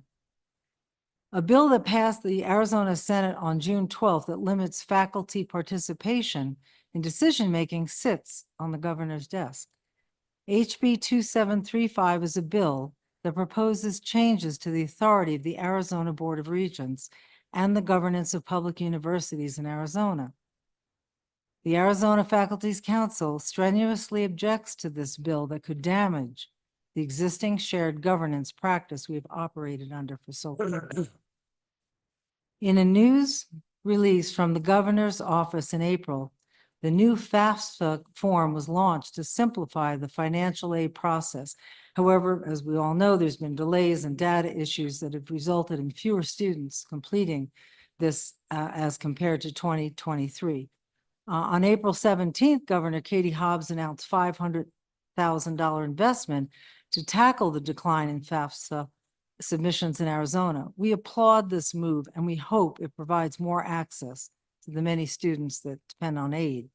Julie Sands, the Arizona Board of Regents Director for FAFSA and College Access Initiative, has been quoted in the May 30th Cronkite News article stating that ABOR will make sure students seeking to attend an Arizona university can get the FAFSA done, even, quote, even if it goes into the summer.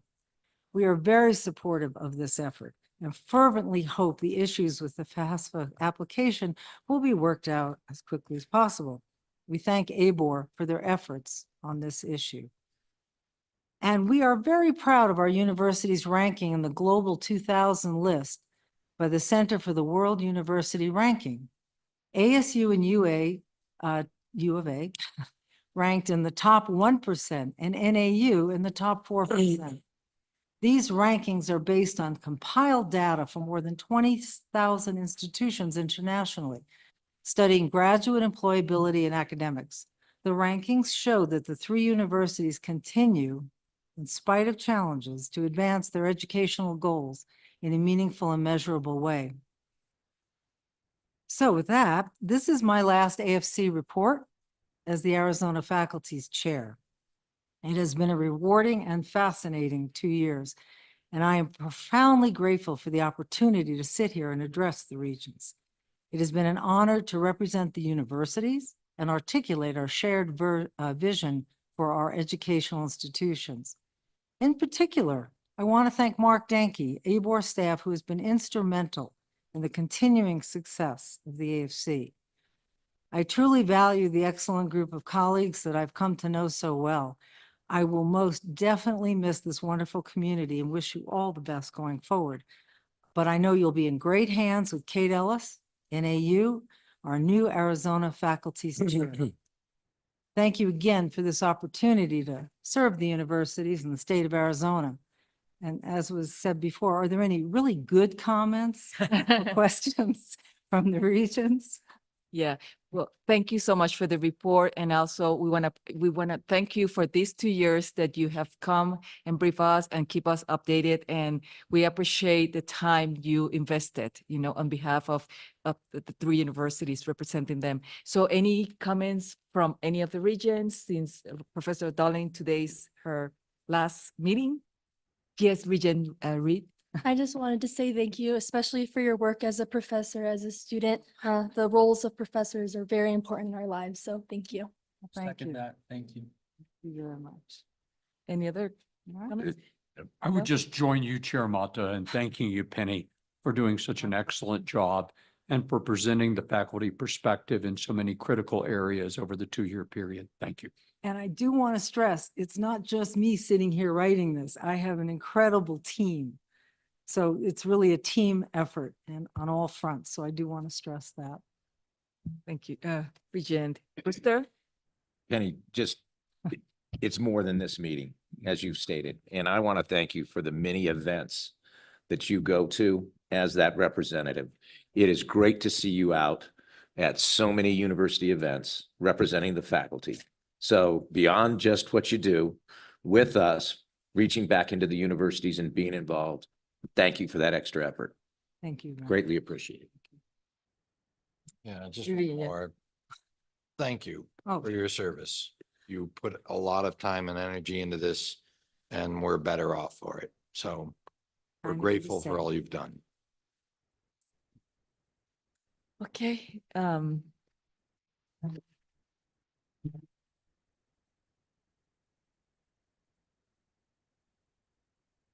So next is our student regents report. So we have Regent Reese and Regent Zaragoza. Thank you, Chair Mata, or as I like to call you, Boss Lady. Thank you, Regents, as well. And thanks to NAU and your staff for hosting us this week. Regent Reese and I are really happy to report on current campus updates, and we want to talk about the student experience and student perspectives during our report. We want to start by welcoming the new student regent, Jaden Fisher, to the board.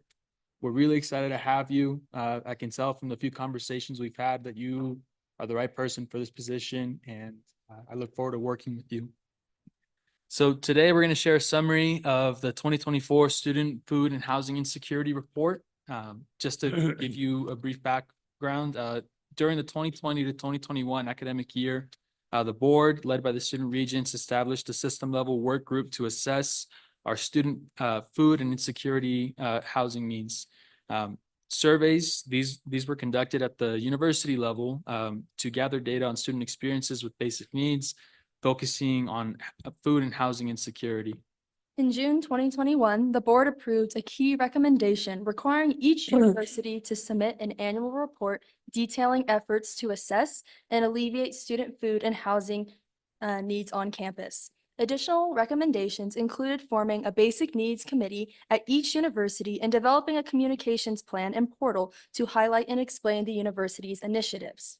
So since that time, the universities have remained really dedicated to this work, and over the past year, after they conducted further surveys on basic needs, we can report the following results, right? They show significant improvements in several key areas thanks to university initiatives, partnerships with local organizations, and the creation of emergency funds. So at ASU, highlights include engaging over 3,700 faculty, staff, and students across every campus location, which represents a 48% increase from last fiscal year. And additionally, the Dean of Students and Basic Needs web pages were updated with enhanced marketing materials, which led to an increase in unique website visitors to these pages of 45% compared to last fiscal year. NAU made similar progress this past year.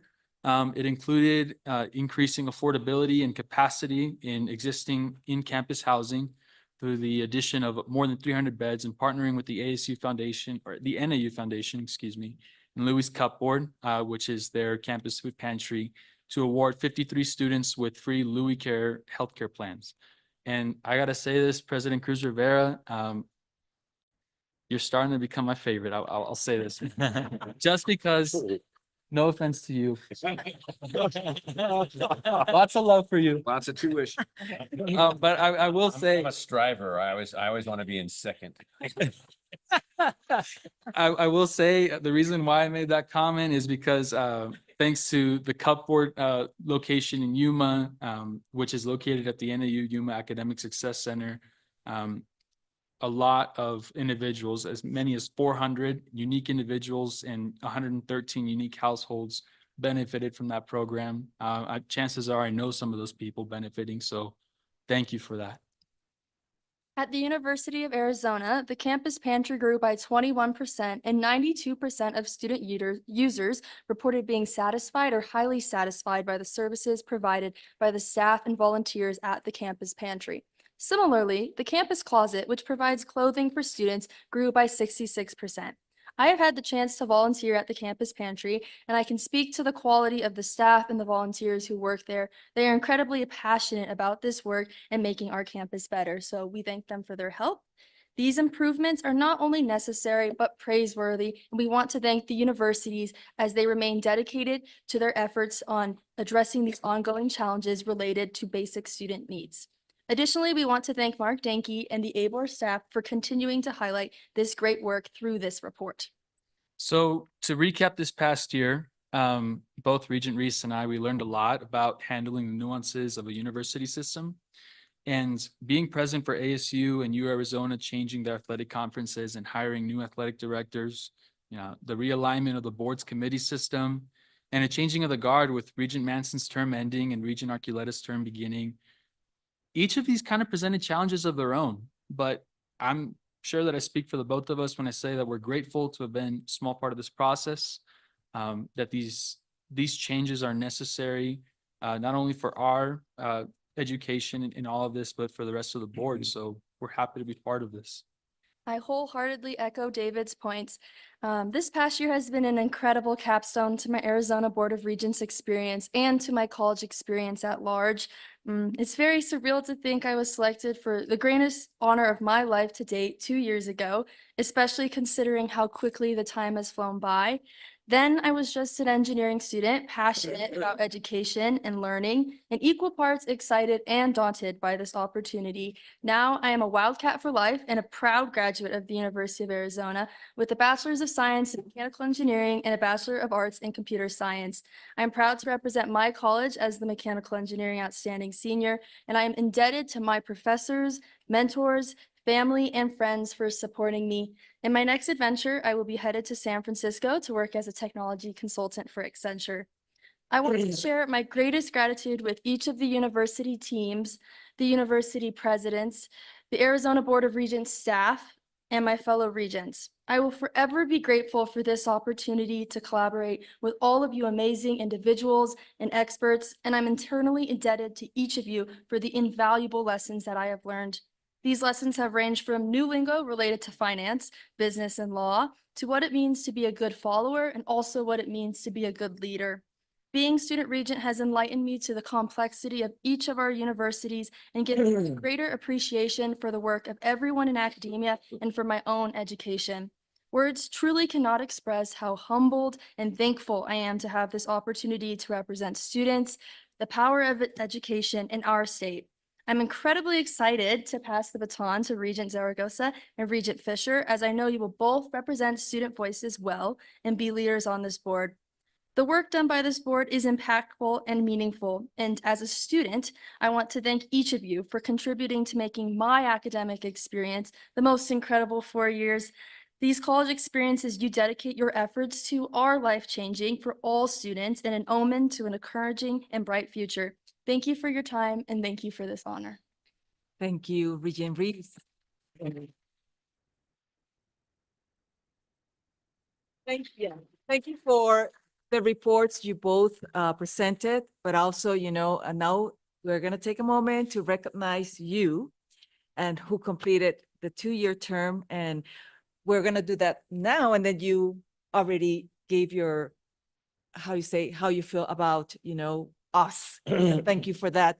So we want to honor you for your service at a dinner, and also pay tribute to the, you're going to go with Regent Manson as well. So we're going to see you at that moment.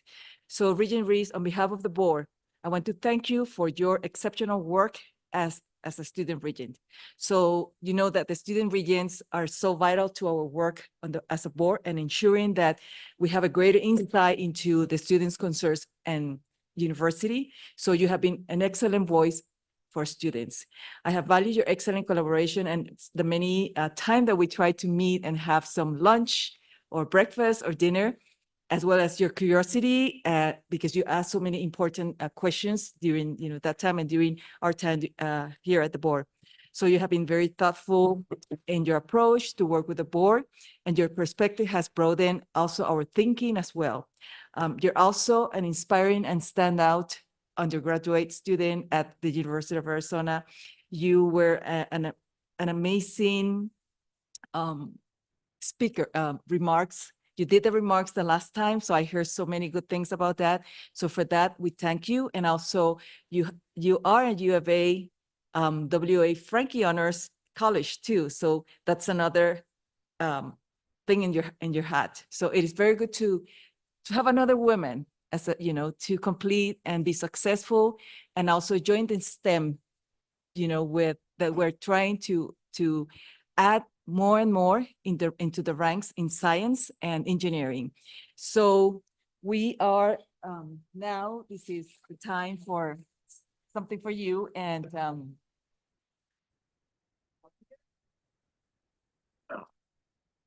thank you for everything you've done for us, and this is a token for everything. I know that you will continue being in touch with all of us. I know that the student regions always have like a group of people, a group of them that continue to be connected, and also as a Wildcat for Life, you will also be coming back to Tucson, right? Yes. Thank you so much. Yeah.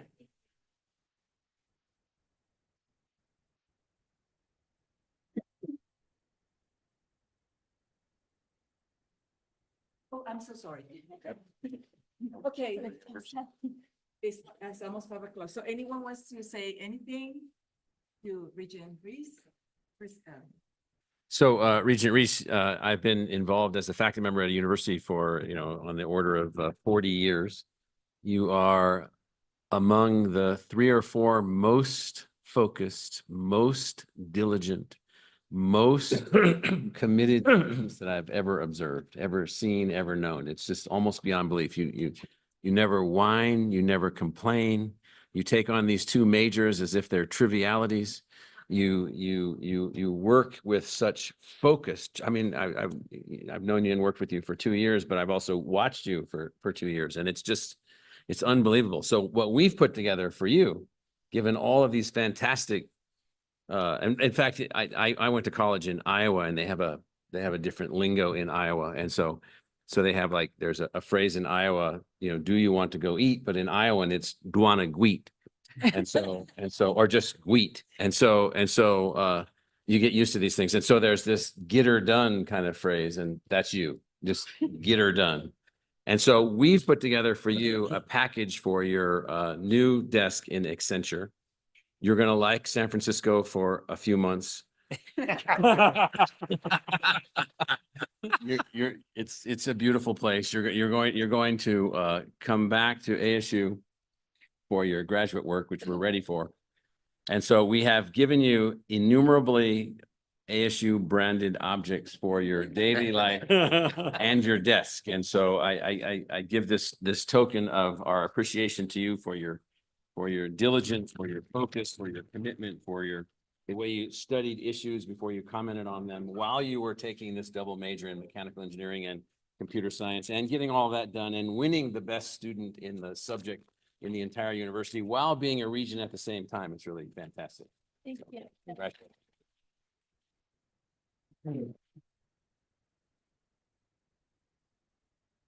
Yeah, we continue to open the floor to other regions, university presidents. Yeah. So Regent Reese, I would echo the words of President Crow.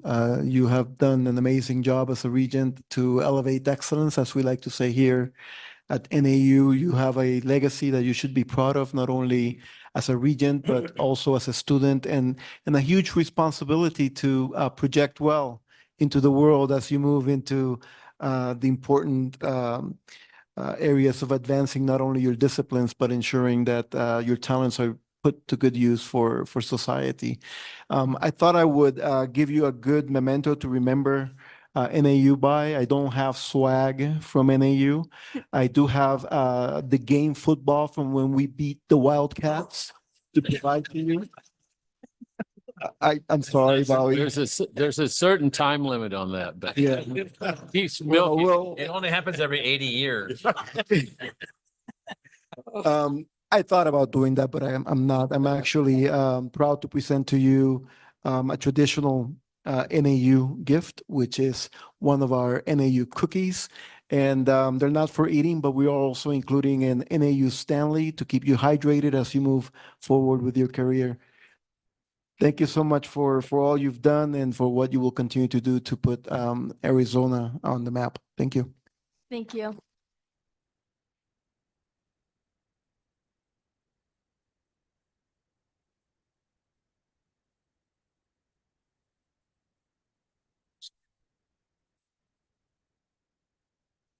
President Robbins? Yes, thank you. Regent Reese, thank you for all your service to all three universities and to ABOR. And I'm particularly grateful to all of the support and knowledge that I've gained from your friendship with me over the past couple of years. Many people don't know, not only were you a double major, not only did you serve on the Board of Regents, but you were selected in a very competitive process to be a Bobcat, the highest Wildcat honor anyone can get at the University of Arizona. And I agree. I often say there are 168 hours in a week.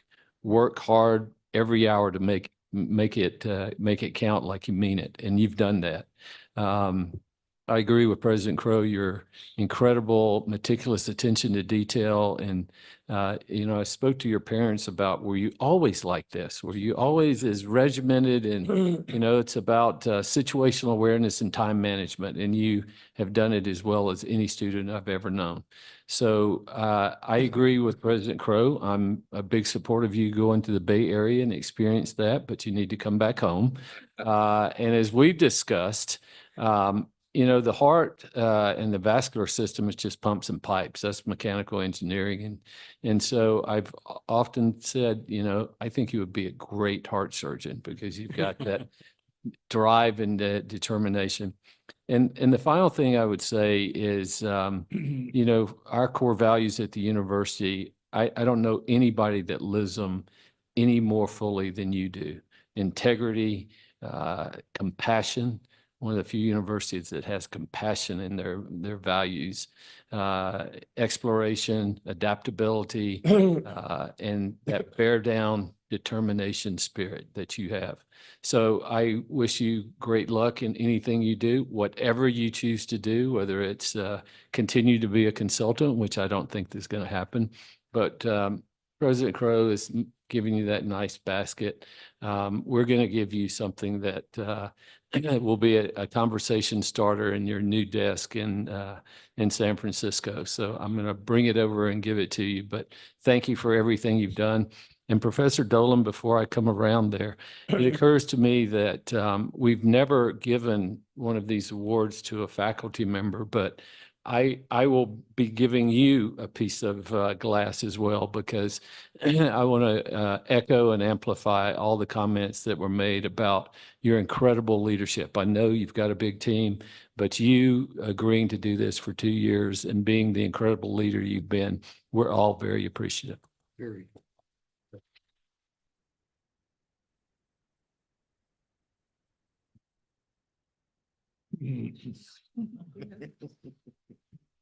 Glass is worth $12 million.